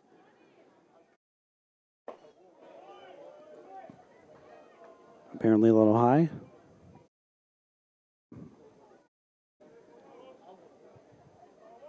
Throwing starting again in the FMU bullpen down the right field line. I think that's Christian Umflin, who is up for the second time. He seems to be the first man up in the Patriot bullpen today. When we get to that point, Bobrowski has just a few moments ago crossed the 100 pitch threshold for the afternoon. 2-0 on the way. Moore thought about going after the elevated fastball, but thought better of it. Carson Jones is 1 for 2, waiting next.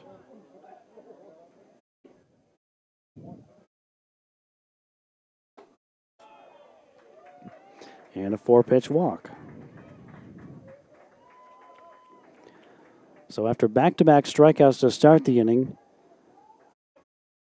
Bobrowski has now issued back-to-back walks, his second and third of the afternoon. And with 2 on and 2 out, Carson Jones will climb in from the right side for Lander.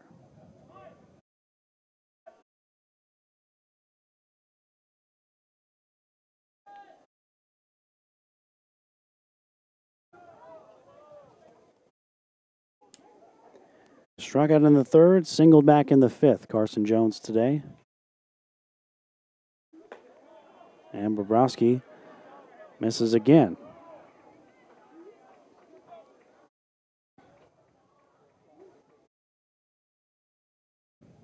Alex Griffith will go out to meet Bobrowski at the base of the mound to talk things over.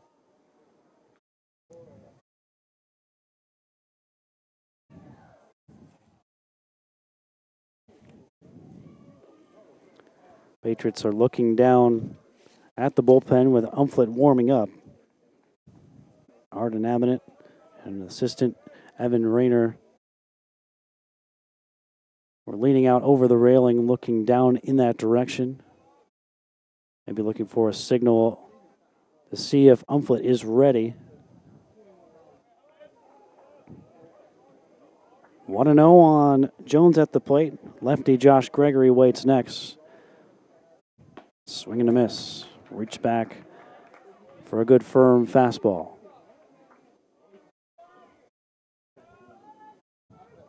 Whether he gets out of this inning or not could be the final hitter for Bobrovsky. Maybe they let him face the lefty Gregory as well, depending on how this hitter unfolds. Popped him up, shallow left. Hardy drifts in, he's under it, grabs it, and the 2 walks will be stranded by Bobrovsky in the 6th. The bottom of the 6th, Lander 4, Francis Marion 4 on the Patriot Sports Network.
Senior right-hander Robbie Hoyt will take over for Lander here in the bottom of the 6th. That'll close the book on the starter, Davis Cunningham.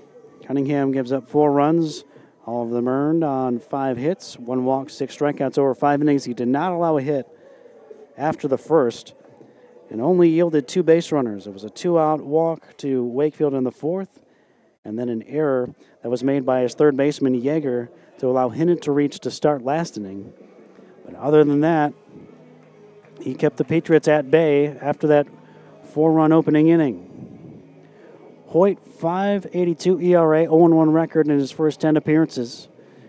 He's allowed 1 hit per inning, 17 allowed in 17 innings, 12 runs, 11 earned, 5 walks, 17 strikeouts. Opponent's hitting .246. Against Hoyt, who's worked now 4 times against FMU in his Lander career as he starts off Alex Griffith with a strike. Inning and a third. In a relief outing last year, allowed 1 hit, no runs, walks, or strikeouts for Hoyt. As he got a win out of the bullpen against Lander in that series last season, which the Bearcats swept the Patriots in Greenwood. Alex Griffith takes a strike, singled his first time up back in the first inning, drove in a run, and flew out to center his last time up.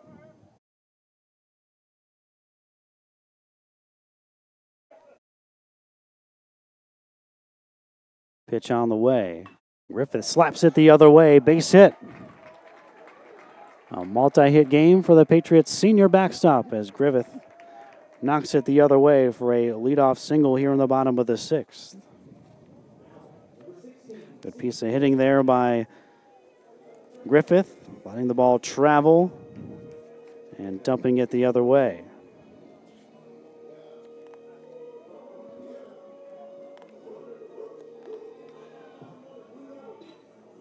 Griffith with his 5th multi-hit game of the season brings up C.J. Mackinson.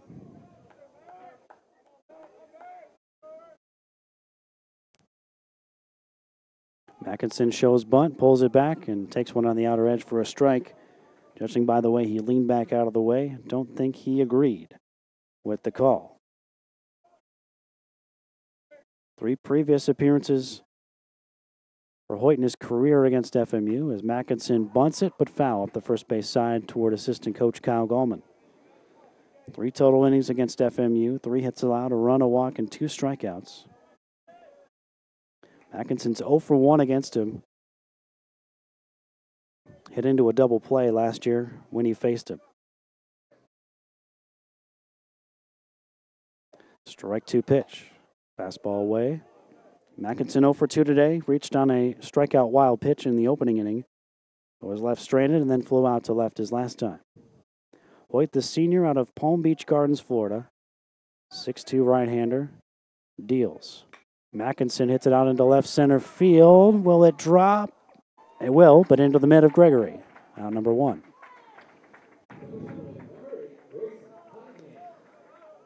Just hung up there just long enough for Gregory to make the play. Now Grayson Cunningham to the plate.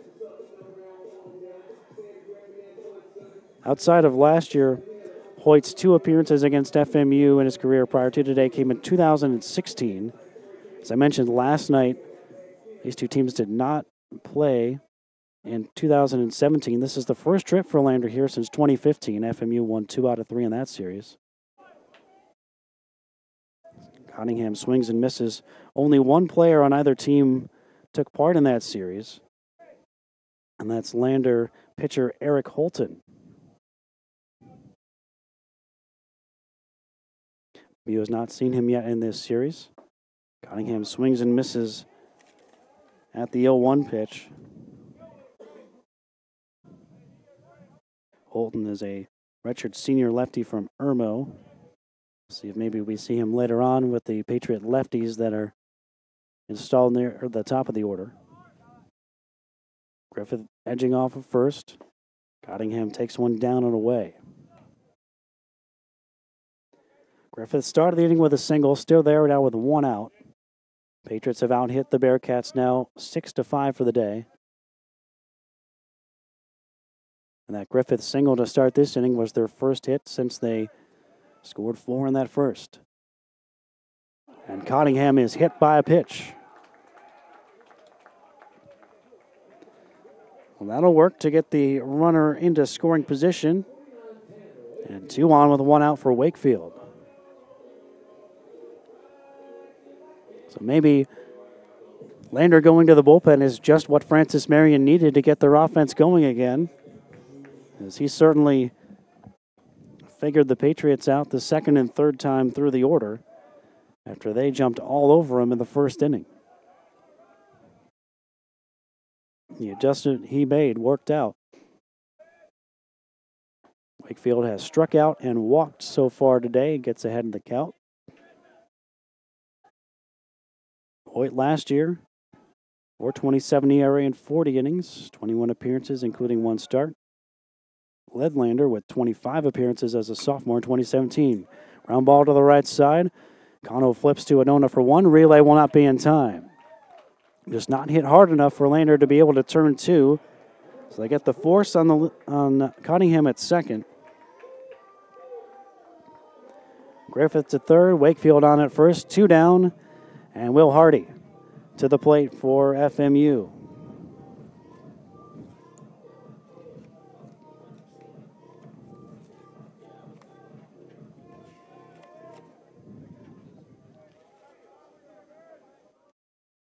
Hardy 1 for 3 against the starter Cunningham. Took him deep to start the game. In the dirt, sliding block by Zach Moore.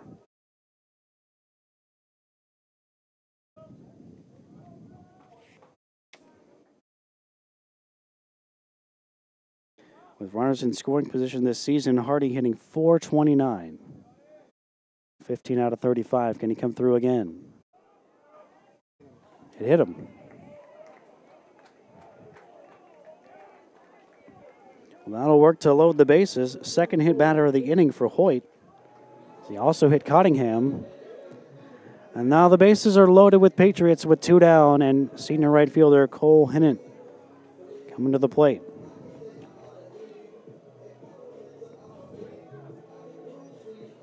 Hinnant, 1 at bat in his career against Hoyt.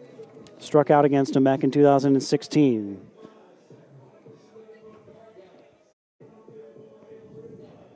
Eighth hit by pitch by Lander in the series.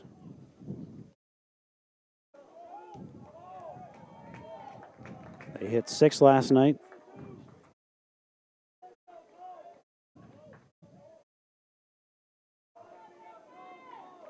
Patriots with an opportunity to set a Peach Belt Conference record here. They have already tied the record for most Grand Slams by a team in a single season with 6.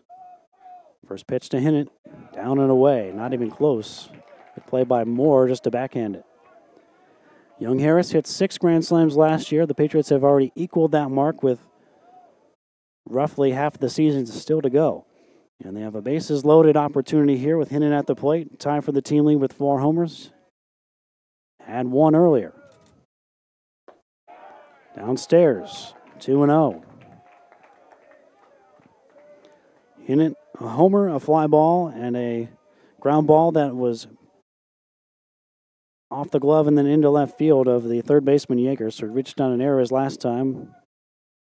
1 for 3 for the day.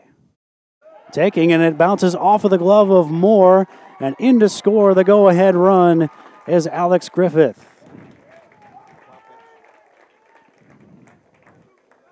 A wild pitch uncorked by the senior Hoyt, and so Hinnant will no longer have a chance to tie the record for Grand Slams, but he might be able to reach to allow Taylor to do so, as he's ahead in the count here, 3 balls and no strikes. More importantly, the Patriots are back on top. There is a strike to Hinnant. Patriots scored 4 in the first, hadn't done much since this inning, but the reliever Hoyt has given up a hit 2 batters, and now a wild pitch with the bases loaded. Lets Griffith come in for the go-ahead run. 3-1 to Hinnant, and he skies it out into shallow left center field. Long run for Gregory, who probably needs a different size hat because he lost it again, but he makes the catch to end the inning. But the Patriots do regain the lead as Griffith's leadoff single turns into the go-ahead run. And it's 5-4 FMU as we head to the 7th on the Patriot Sports Network.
Josh Bobrowski now with the lead to work with, back to the hill to at least start the 7th inning for FMU. He'll face the left-handed hitting center fielder Josh Gregory, who's homered against him and struck out against him. So it's been feast or famine for the Bearcat center fielder against Bobrowski.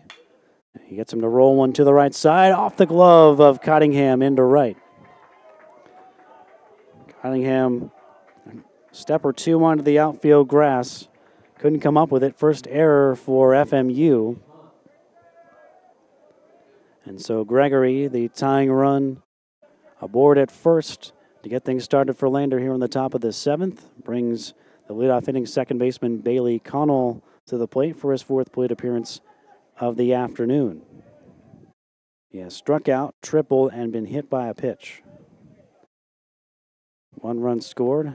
His run is the unearned tally allowed by Borowski. The other 3 earned. Tosses to first to keep Gregory close. Successful in his only stolen base attempt this season, Josh Gregory. for a Lander team that runs a little bit more frequently than FMU, but not as effectively. Bunt by Connell, pops it up. Bobrowski gets over there to make the basket catch, throws to first.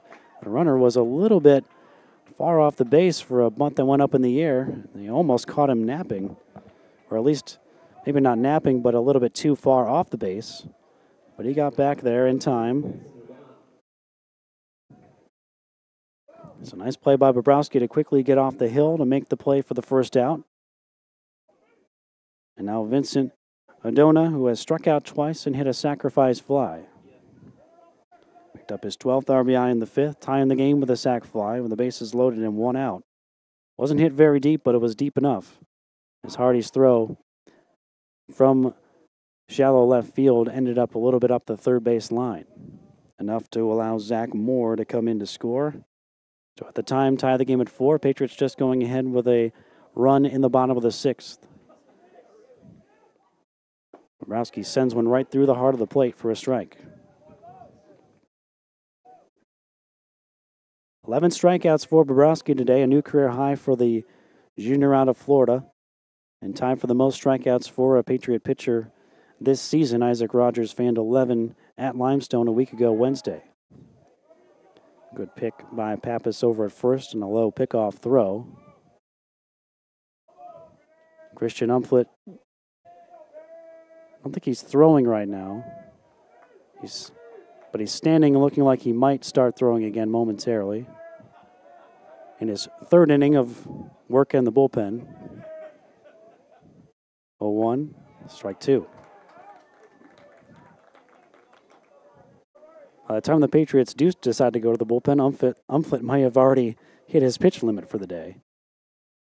But he is starting to throw, although not getting ready so vigorously as before. Another strikeout for Bobrowski. He had Adona reaching for one on the outer reach edges of the plate. And a dozen strikeouts now for Bobrowski. 2 outs in the inning. And now Fitzgen. Thought coming into this inning that Bobrowski might only get to face the center fielder Gregory, especially if Gregory reached. And he did, although it wasn't anything Bobrowski did. It was an error. Allowed him to reach. 112 pitches for Bobrowski to get through 6 2/3. And number 113 is a called strike on the DH, Fitzgen. He's handled him so far today 0 for 3, a ground ball, a flyout, and a strikeout. He's done a good job against the top of this order. Just 2 times, one of this top 4 has reached base. And both times it was Kano, once on a triple, and he hit him once.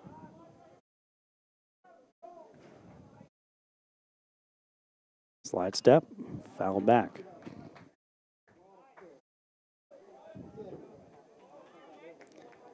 One for 12 officially, this 1 through 4 in the Lander lineup today. It's been the bottom of the order that has done a lot of the damage. The 7 and 9 hitters, both with a home run. And the 7 hitter Moore has been on all 3 times and scored 2 runs. The pitch from Bobrowski. Late swing, but a foul by Fitzgen. As he stays alive, it remains 0-2. 5 runs on 6 hits with an error for FMU. 4 runs on 5 hits with 2 errors for Lander.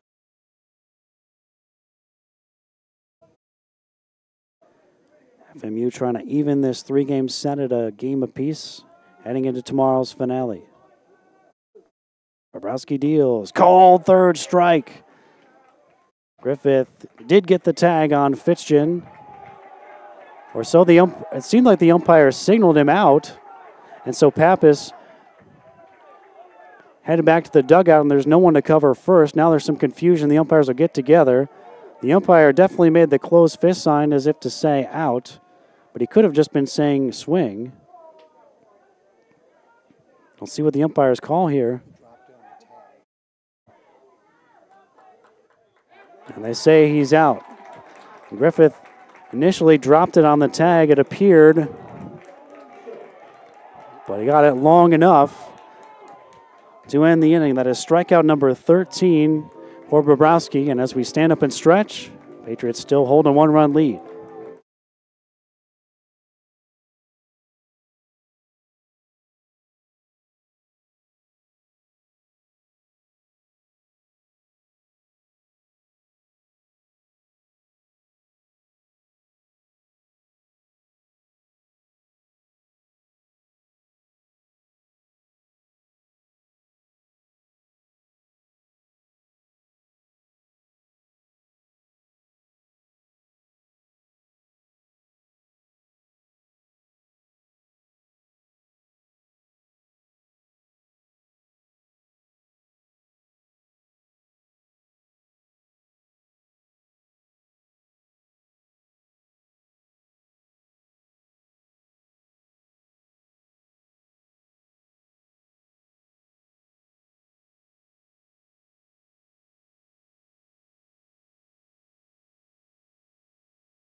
New pitcher for Lander, bottom of the 7th inning, is Gage Taylor. Will lead things off for Francis Marion. A big strikeout for Josh Bobrowski, his 13th to end the top of this inning.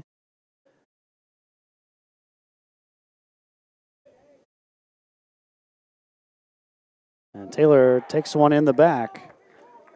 Yet another hit batter. That's the 3rd already by the Lander bullpen. And their 9th of the series. So Gage Taylor reaches the painful way. First time he's been on board today. Brings Nick Pappas to the plate. Patriots looking for some insurance.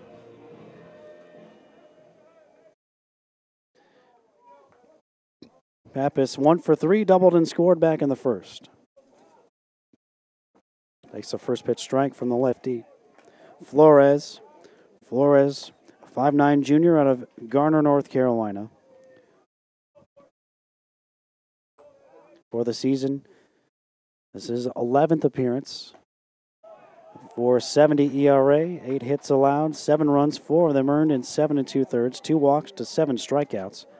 Opponent's hitting just .235. The Patriots starting this inning with 2 lefties and then the switch hitter Gonzalez. See if Flores will stay in beyond that. There's a slow roller to the right side, could be 2. McConnell bobbles it. Taylor had to get out of the way, and that prevented him from being able to get to second safely. They'll get the force on him. And that could have been a double play. It wasn't hit particularly hard, but Lander at least would have had a chance at it, if not for the bobble. So Pappas now aboard at first, 1 away, and Gonzalez stepping up for FMU next.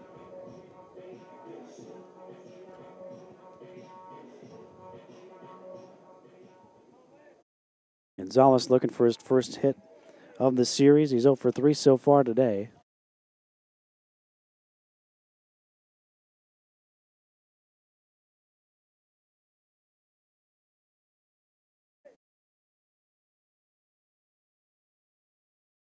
Flores fires a breaking ball that almost got away. Moore up and out of his crouch to grab it. Scoreless inning against Catawba. Flores in his most recent appearance, that was back on Tuesday, an on-conference game against the nationally ranked Catawba Indians.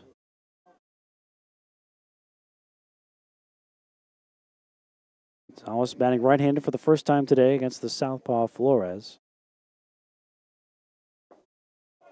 Delivers a strike on Gonzalez.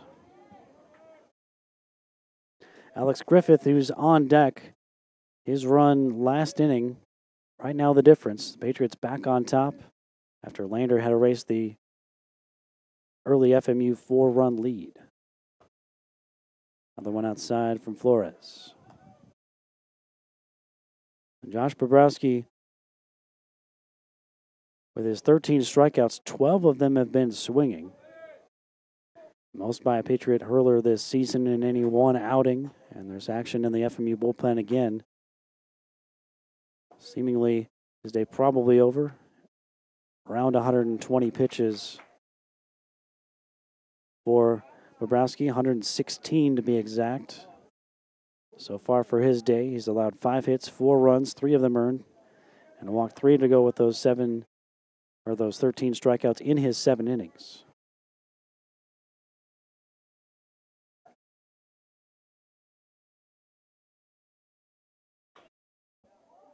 Hollis chops it foul back in the direction of Arden Avenett, the Patriot head coach, coaching third. In the vicinity of the coaching box at third base.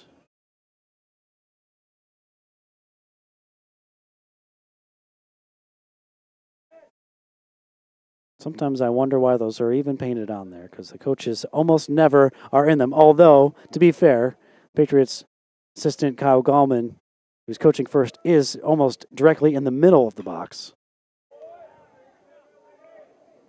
They're more of a suggestion than anything else. But I think you would be hard-pressed to find at least a third base coach that stands in it even half the time. First base coaches are, I think, a little bit more apt to actually stand in it. or at least near it.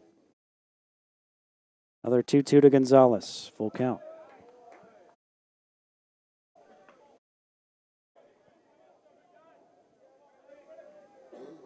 Gonzalez putting together a solid plate appearance. And he turned into another Patriot base runner here as they look for some insurance for their current one-run advantage. Flores takes a breath and deals. Sharp ground ball to left side, snared by Yeager. Down to second for one, relay to first, and it's an inning-ending 5-4-3 double play. Turned by the Bearcats. They had an opportunity possibly to turn one earlier in the inning, but a Yeager bobble made it just a fielder's choice, but they are able to get the twin killing on the second opportunity. That takes us to the eighth inning with Francis Marion still holding a one-run lead on the Patriot Sports Network.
Top of the eighth inning. Patriots will turn to junior right-hander Patrick Orlando. Orlando tied for fourth in the conference with 4 saves on the season. We'll see if, in fact, he is called upon to try to get the final 6 outs here this afternoon with FMU leading Lander 5-4. 4, 5, and 6. Schreckengost, Yeager, Glanton due up here in the eighth inning against Orlando, the transfer from Coastal Carolina University. Last year, in 18 appearances out of the Chanticleer's bullpen, had a 3.73 ERA, 20 strikeouts in 31 1/3 innings. He'll work out of the wind on the first base side. Misses downstairs with his first offering of the afternoon. Orlando, 11 previous appearances, a 0.64 earned run average. 14 innings, has allowed 11 hits, 6 runs, but just one of those runs is earned. 3 walks, 9 strikeouts. Opponents hitting just .216 against the Myrtle Beach native. Taking all the way. It's in there for a strike. Attended Carolina Forest High School.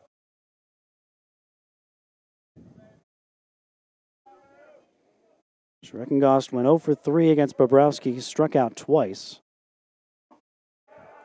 Strike 2 from Orlando.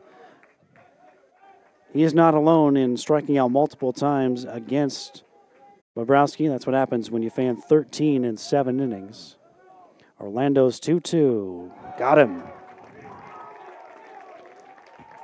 Off-speed pitch down. Schreckengost fans. 14 strikeouts now for Patriot pitching. Leadoff man gone in the 8th.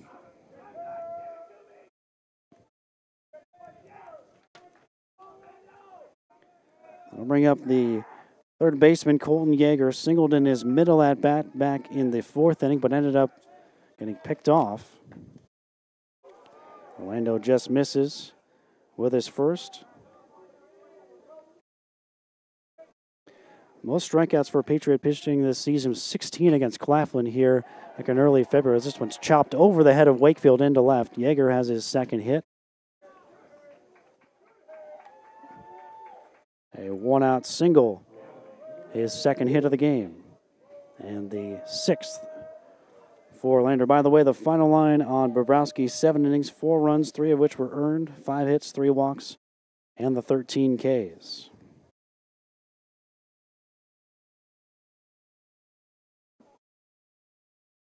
This is the third most strikeouts for the Patriots staff this season. The other one that was more than this, other than the Claflin one here in February, was the road trip at Claflin earlier this week where they struck out 15.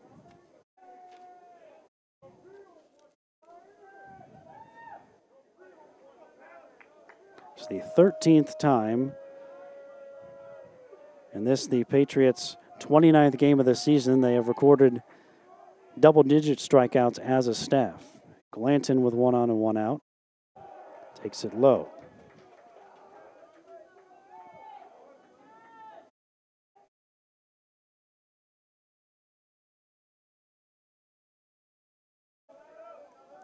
So the Patriots, 45% of the time this season, they've recorded double-digit strikeouts as a staff.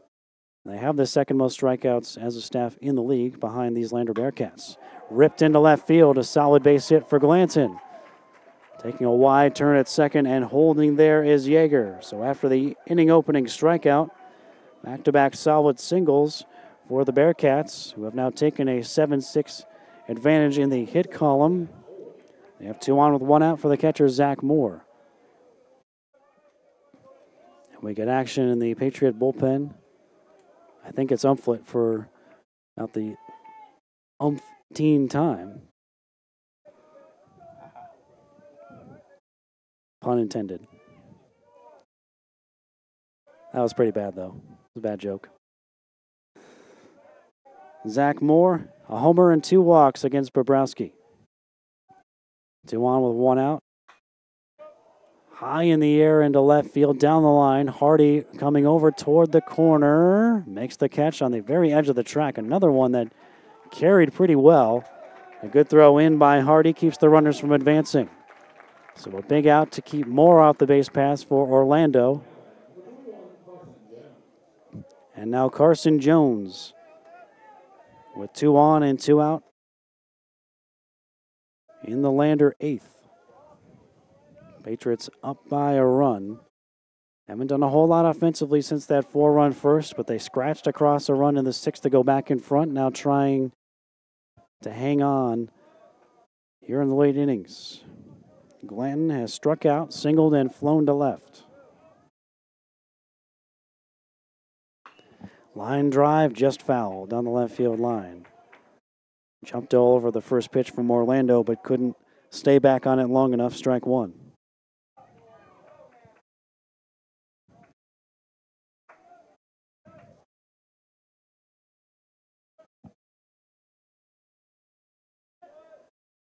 Jones in this series, 2 for 5. Reached 3 times in the game last night and a double and 2 walks. Orlando checks the runners, deals. Fly ball, left center field. Hardy and Taylor going back. This one is gone.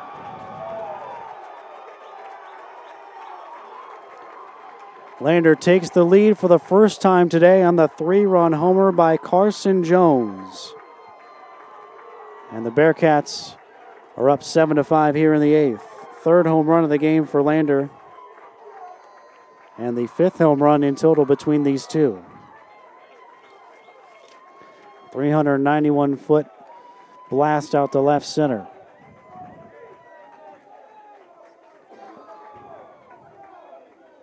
Carson Jones' 4th home run of the season. Now 17 runs batted in. And now it is the Patriots, who are in need of some late inning runs.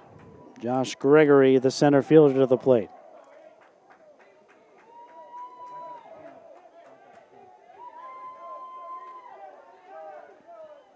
Gregory swings and misses.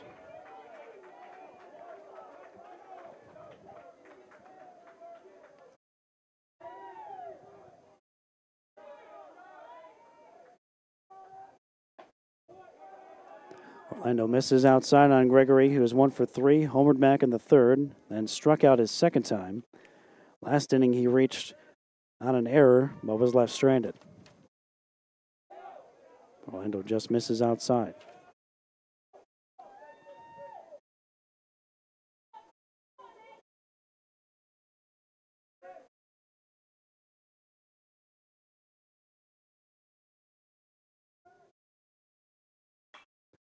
Popped him up.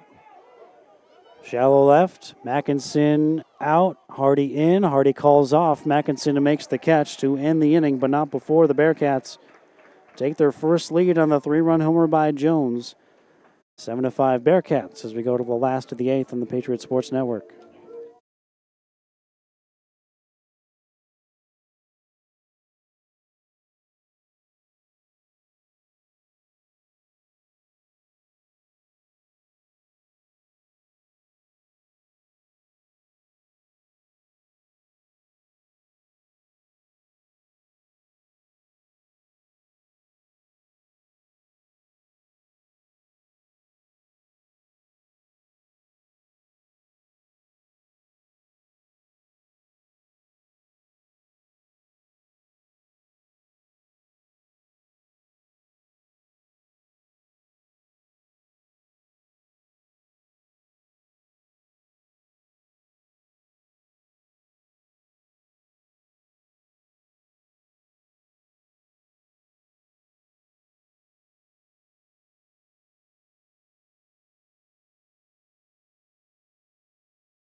Senior right-hander Ryan Troutman from St. George, South Carolina, takes over on the bump for Lander as we go to the bottom of the 8th. A 3-run homer in the top of this inning by Carson Jones, giving the visitors their first lead at 7-5. They trailed 4-0 and 5-4. First came back to tie it at 4-all, and now in front as Alex Griffith takes a strike. C.J. Mackinson, Grayson Cottingham to follow. 6, 7, 8 hitters in Coach Arden Abbott's lineup due up here against Troutman in the bottom of the 8th. Griffith fouls it away. He's 2 for 3 with a couple of singles. He's driven in a run and scored twice. It was his run in the 6th inning that put FMU ahead 5-4 until that home run in the top of this inning. They'll try to get something started again as FMU now needs a late couple of runs to avoid dropping back-to-back Peach Belt Conference Series after falling 2 out of 3 times last weekend at Young Harris.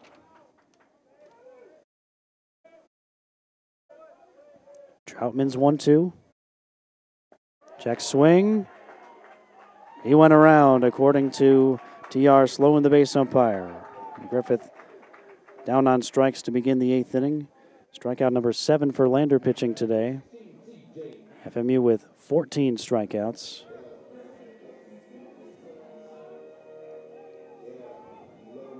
C.J. Mackinson now to the plate. Troutman for the year. A .225 ERA. This is his 10th appearance. He struck out 10 in 12 innings. Also has walked 7. Check swing foul toward the FMU dugout by Mackinson.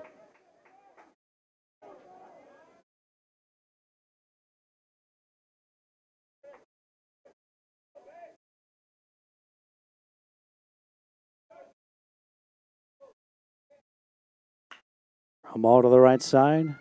Makes a knee-high bounce for Connell. 2 down. Last year, Troutman pitched in 2 of the games for Lander, worked a total of 3 innings without allowing a run in that series, walked 2 and struck out 2. Grayson Cunningham now to the plate for Francis Marion to try to keep Troutman from dealing a 1-2-3 eighth inning and sending us on to inning number 9 with the Patriots in a 2-run hole. Cunningham showed bunt, pulled it back, and took a called strike. 7 runs on 8 hits, 2 errors for Lander. 5 runs on 6 hits with an error for Francis Marion. Strike 2. Cunningham has been on twice. RBI single in the first. A fly ball, and then he was hit by a pitch his last time up. Patriots have been hit by 3 pitches today, or hit by 6 last night.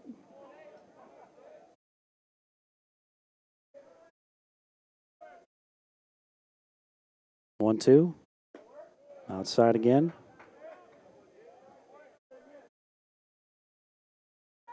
Redshirt freshman, third baseman Tanner Wakefield next if Grayson Cunningham can reach to keep the inning going. He will not, as he has called out on strikes. Troutman a 1-2-3 inning that features a pair of strikeouts. 7-5 Lander as we go to the 9th on the Patriot Sports Network.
Top of the order coming up for the Bearcats in the top of the 9th.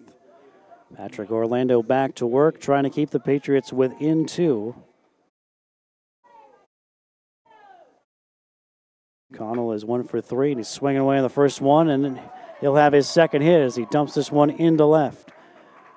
Hardy bobbled it for a moment out there, but Connell was already cruising on into second. He will stop there, leadoff double. Second extra base hit for Connell, who also tripled and scored in Lander's 3-run third inning.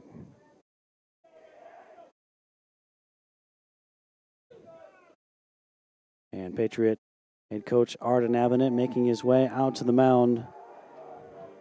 We'll see if that is to make a switch. Doesn't look like anyone's throwing in the bullpen, but Christian Umflett, who has thrown a couple of different times, is standing on the edge of the dugout. And he will be summoned into the ballgame. So Umflett looked like he was ready to come in at a moment's notice a couple of different times. He will now come in after the leadoff double here in the 9th inning. We'll get you the numbers on Umflett after this quick timeout on the Patriot Sports Network.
Christian Umflett, the junior out of Charlotte, takes over on the mound for FMU after the leadoff double by Bailey Connell in this ninth inning.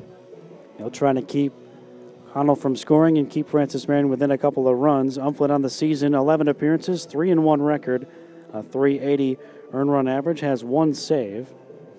26 hits allowed in 21 and a third, 11 runs, 9 of them earned, 7 walks to 18 strikeouts.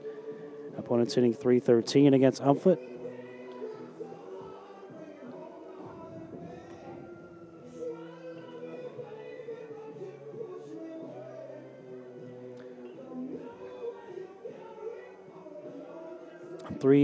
Make it 4 straight appearances for Umflett without allowing an earned run, including a scoreless inning against Claflin in the 10-5 Patriot victory on Wednesday.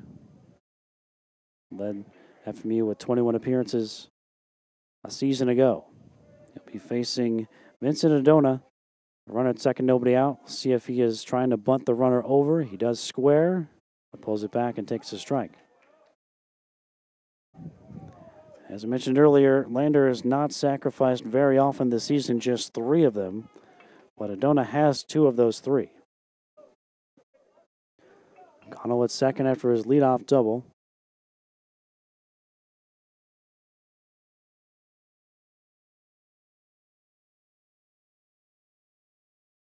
Strike 1 pitch. Bunt up the third base side. Wakefield has it, throws it to Cottingham covering. Will move the runner along.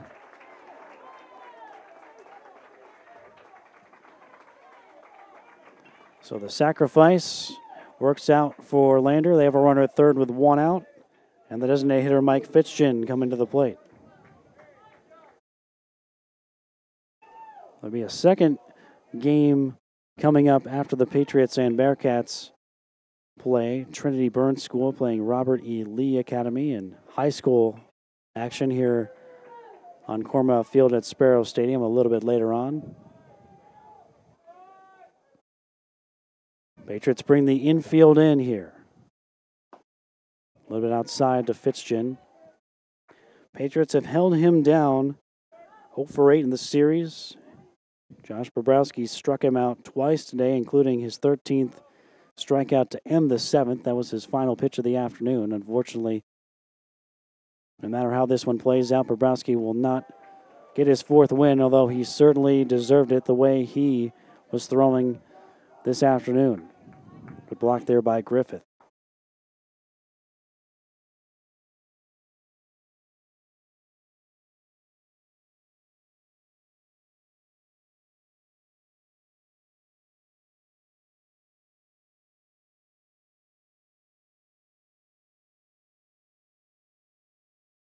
Two-0 count.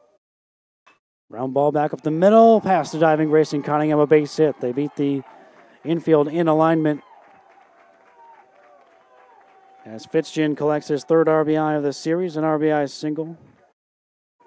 That's the 3rd and final run that'll be charged to Orlando in his inning of work. Out of the Patriot bullpen, it's now a 3-run lead, 8-5. For the Bearcats, now Schreckengost with 1 on and 1 out.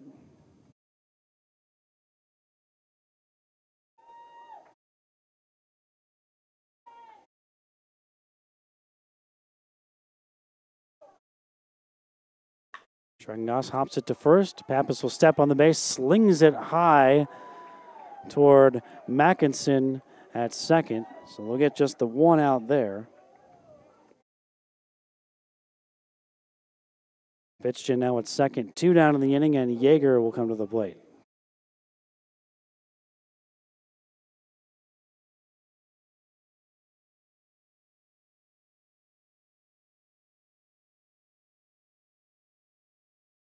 Yeager is 2 for 4. Started off the 3-run 8th inning with a 1-out single. Glanton followed with a single of his own.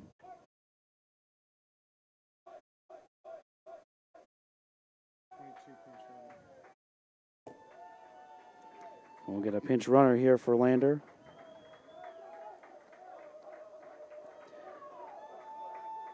Drew Lucky checks in at second base for Fitzgen.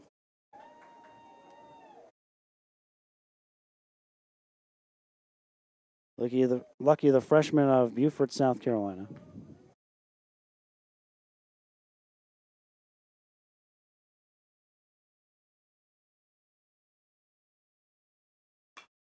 Flown out into shallow right. Hinnant has to play it on a bounce. The runner will get a stop sign at third on the bloop single by Yeager, his third hit. 2 on with 2 out for Glanton.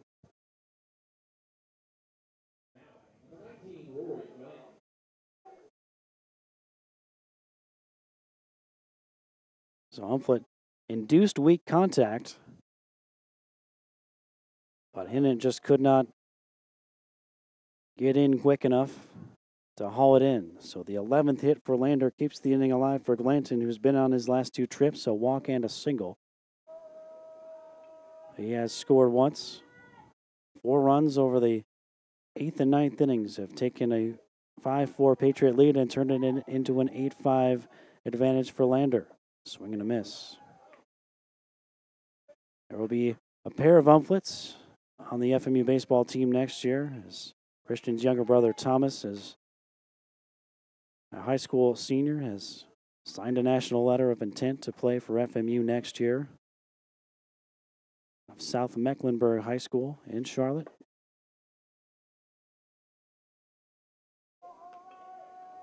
Christian has been such a big part of the FMU bullpen this season.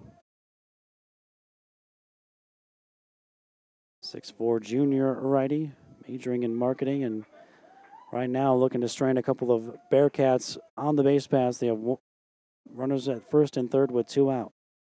Glanton taps it foul back behind the plate. 1-2.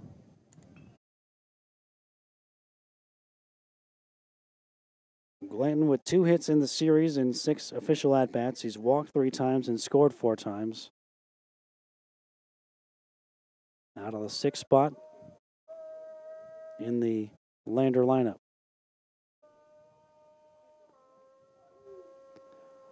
Griffith flashing the defensive signals before getting back into his crouch.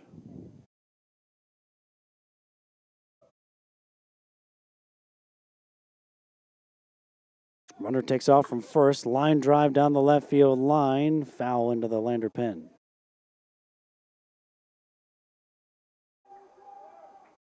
That might have gotten 2 runs in with Yeager on the move over at first base. Looking ahead to the Patriot half of the 9th inning. Wakefield, Hardy, and Hinnant, 9-1-2, due up for the red, white, and blue.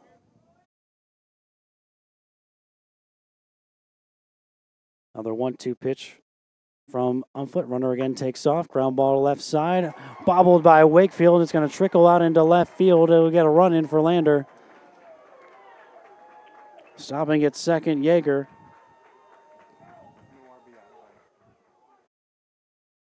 And the second error for the Patriots in the ball game costs them a run.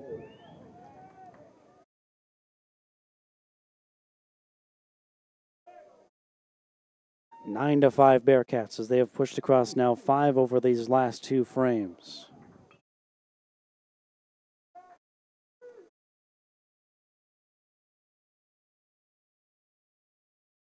Zach Moore, the catcher, was on deck with his shin guards on in case the final out was made. Has to shed him before digging back in.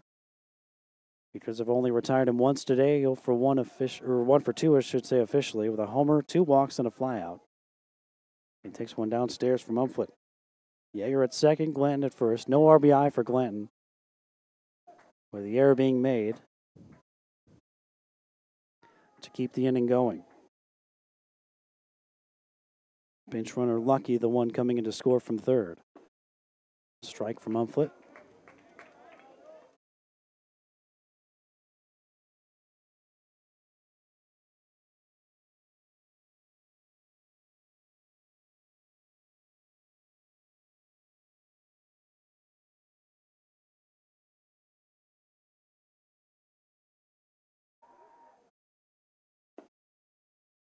Good sliding stop there by Griffith behind the left-handed batter's box. Zumplet falls behind in the count. These two teams will wrap up this series tomorrow at 1 o'clock. We'll once again have it for you here on the Patriots Sports Network. 2-1 pitch. Fouled away. Well back into the crowd. Off the bat of Zach Moore, who continues to do more damage to the Patriots. 4 hits in last year's series, including a walk-off single, and got things started today with FMU leading 4-0 in the third with a solo home run. Scored the tying run in the fifth to make it 4-4. Ground ball back up the middle. Mackinson flips to Cottingham, inning over. 2 more runs for Lander. They have a 4-run advantage as we go to the last of the 9th on the Patriot Sports Network.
Last chance for the Patriots, down by 4 as we go to the bottom of the 9th inning. Bo Ritchie, a sophomore out of Westfield, Indiana, enters the game to play center field for the Bearcats. The rest of the defense is the same, including the pitcher Troutman.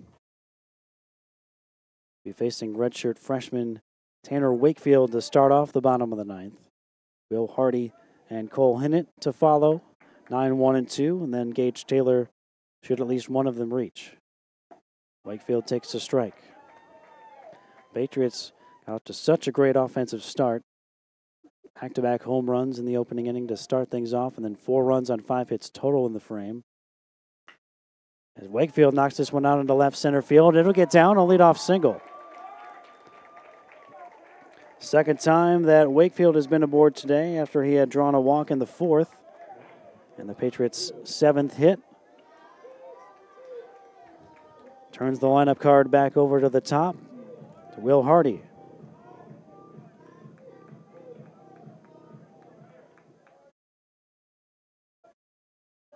Hardy 1 for 3 with that first inning homer. Takes a strike. He's also been hit by a pitch today. So again, 2 more times that Hardy's been on base today. Had a triple and a walk in the series opener last night.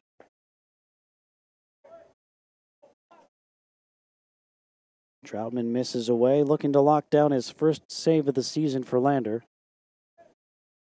Retired the Patriots in order in the 8th inning. Right after Lander had just taken a 7-5 lead. Runner goes after the pitch was down in the dirt, and Wakefield is thrown out.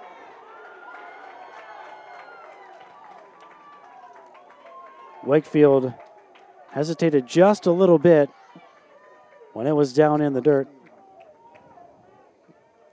And that cost him a chance to move up 2 balls and a strike on Hardy at the plate. Wakefield is caught stealing by Moore for the first out of the inning. 2-1 to Hardy. Rounded out to short on the charge. Adona has it. Off-balance throw is right on the money to Schreckengost. And now what looked like a promising start to the inning, a leadoff single, all of a sudden in the span of 2 pitches, goes to bases empty with 2 outs after the caught stealing on the bounce out. And it's up to Hinnant to keep things alive.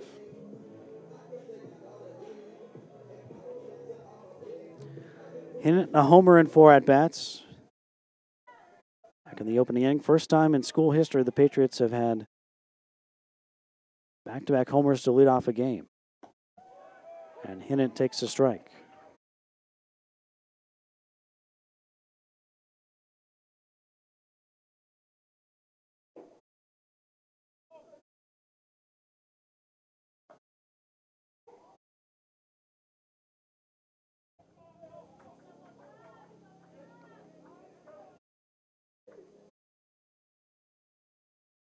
Hinnant waiting on the 1-1 pitch from Troutman.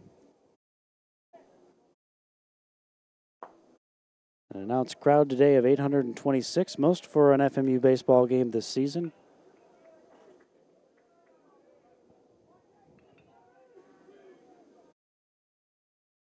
Up to Hinnant to keep things alive as they look to rally from the 4-run deficit. Sends it out into left center field. That one's going to get down, and it's going to go all the way to the wall. Be extra bases for the senior right fielder as he motors on into second with a 2-out double.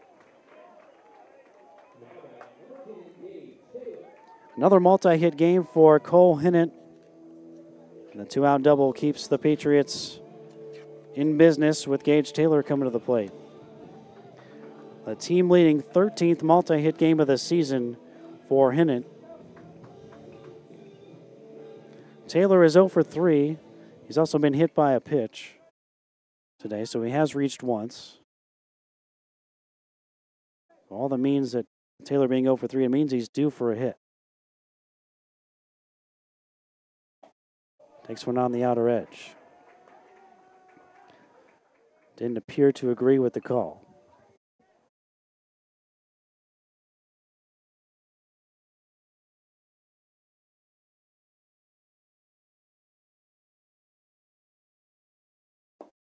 Strike 2 now on Taylor. Patriots again down to their last strike. With the senior center fielder, Gage Taylor, team leader in runs batted in at the plate. Hitting at second after his 2-out double, the second hit of the Patriot inning. The first one was erased on a caught stealing. Outside.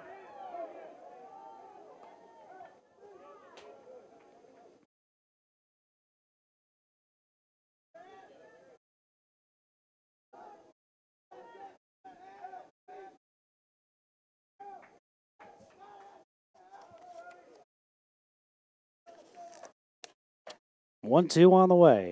Taylor slashes it down the left field line. Foul.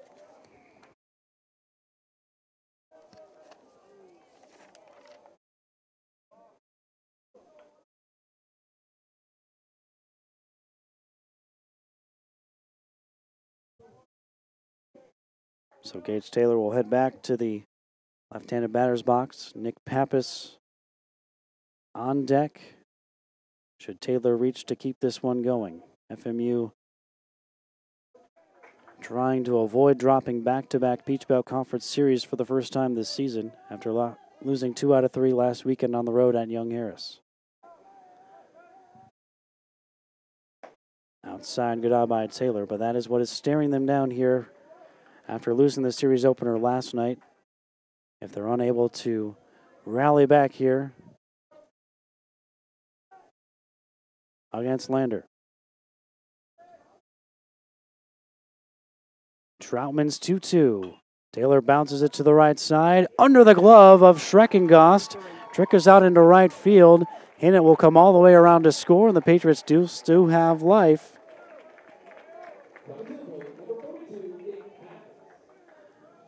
An error by Schreckengost, the first baseman, is Lander's third defensive miscue of the game. Makes it 9-6. And now Nick Pappas. So don't go anywhere just yet. Patriots still alive and kicking. And that caught stealing looms ever larger now. As if the runner hadn't scored on the Hinnant double, would have scored on that play.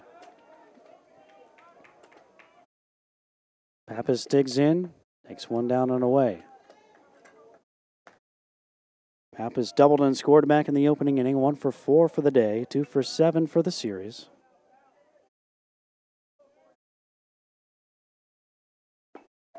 Pappas takes a strike. Taylor is the FMU leader in stolen bases, 10 for 10, but I can't imagine that he would be trying to steal unless, well, he wouldn't be trying to steal, but he would try to advance if the ball gets past Zach Moore. It's the only time he would be running. Of course, unless the ball was put in play, which it is, and it's through the right side. A Pappas seeing eye base hit through the right side of the diamond. His second hit. And now Gonzalez, Lenny Gonzalez, a junior out of Sumter, represents the tying run. If you're thinking one swing of the bat, Gonzalez has homered 3 times this year.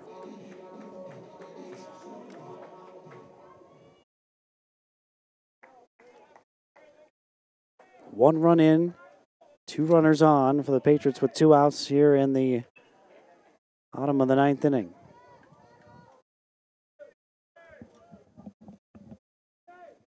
Troutman checks the runner and fires up and away on Gonzalez.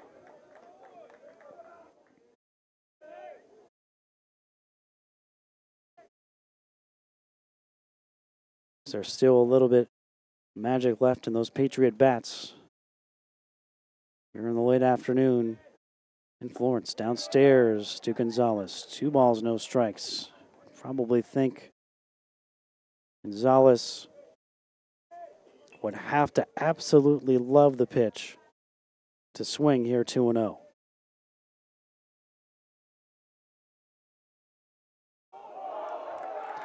And a stumble by Troutman. That's a balk. I don't see that kind of balk very often. I'm not sure what happened there. But that'll move Taylor to third and Pappas to second. The Patriots still do, though, need at least one more base runner, with Gonzalez representing the tying run at the plate. A couple of the infielders for Lander will come in, talk to Troutman. Might just be a little bit rattled out there. Lander probably feels the game should be over, but Schreckengoss, the first baseman, had one go through the wickets earlier in the inning with Taylor at the plate to keep it alive. Pappas followed with a solid single through the right side. And now it's 2-0 on Gonzalez. Out in the dirt, blocked by Moore. 3-0 on Gonzalez. If Gonzalez swings 3-0, you get your money back for the webcast today. Personal Rob Lau guarantee. He didn't. He took a strike. Gonzalez may have thought it was outside, but 3-1 still count well in the Patriot designated hitter's favor. Here it comes from Troutman. Fill it up.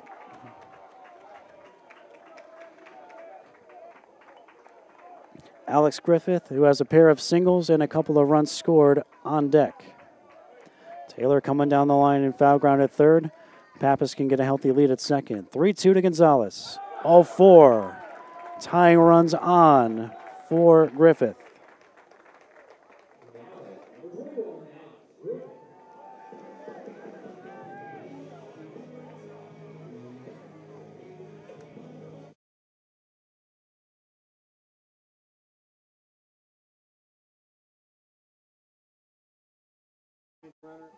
Peyton Creech will jump off the Patriot bench and run for Gonzalez at first.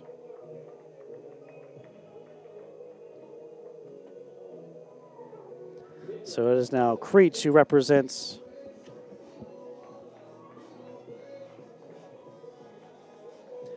the tying run at first. So it'll be Taylor at third, Pappas at second, Creech at first, Griffith at the plate, meeting of the minds at the mound for Lander. They have a right-hander throwing in the bullpen down the left field line.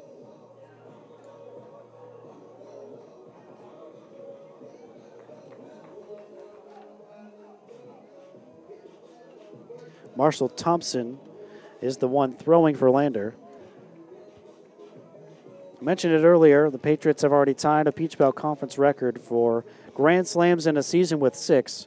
What a way to break that record this would be if Alex Griffith, who has already hit 2 grand slams this season, what a way to set that record this would be. 9-6, bottom of the 9th. Troutman's first to Griffith. Downstairs. Mentioned earlier that Troutman has had his walk problems, 7 walks in 12 innings at the start of play today, and he just put the tying run on base with a walk to Gonzalez. Griffith was likely taking until he got a strike, got one there to even it at 1-1. All started with the bases empty and 2 outs.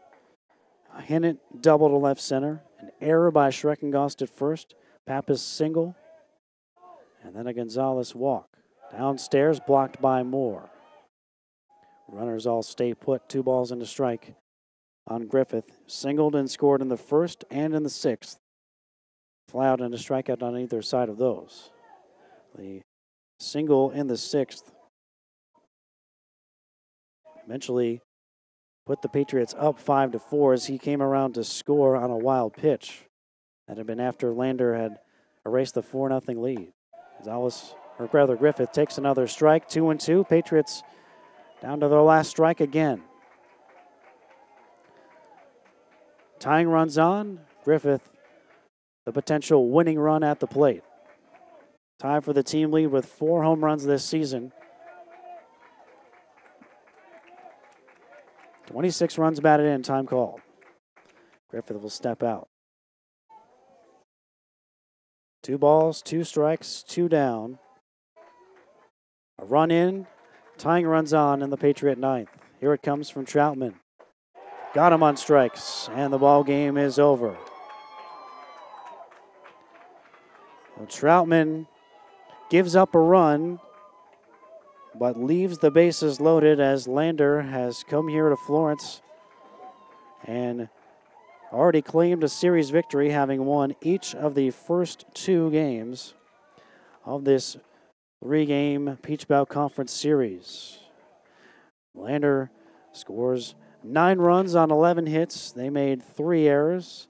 FMU 6 runs on 9 hits, 2 errors. Ryan Flores, the reliever, will get the win for Lander to improve his record to 1-1. The Patriots' Patrick Orlando will suffer the loss to fall in 0-1. As I mentioned, Troutman with the save. Working the final 2 innings for the Bearcats and allowing 1 unearned run.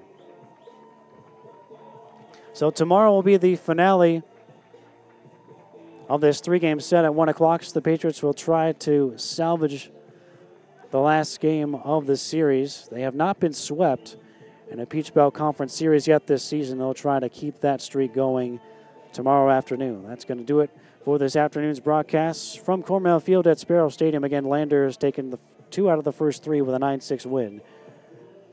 On a picture-perfect weather-wise afternoon for baseball, FMU comes up short. We'll talk to you tomorrow. Good night. Go Pats.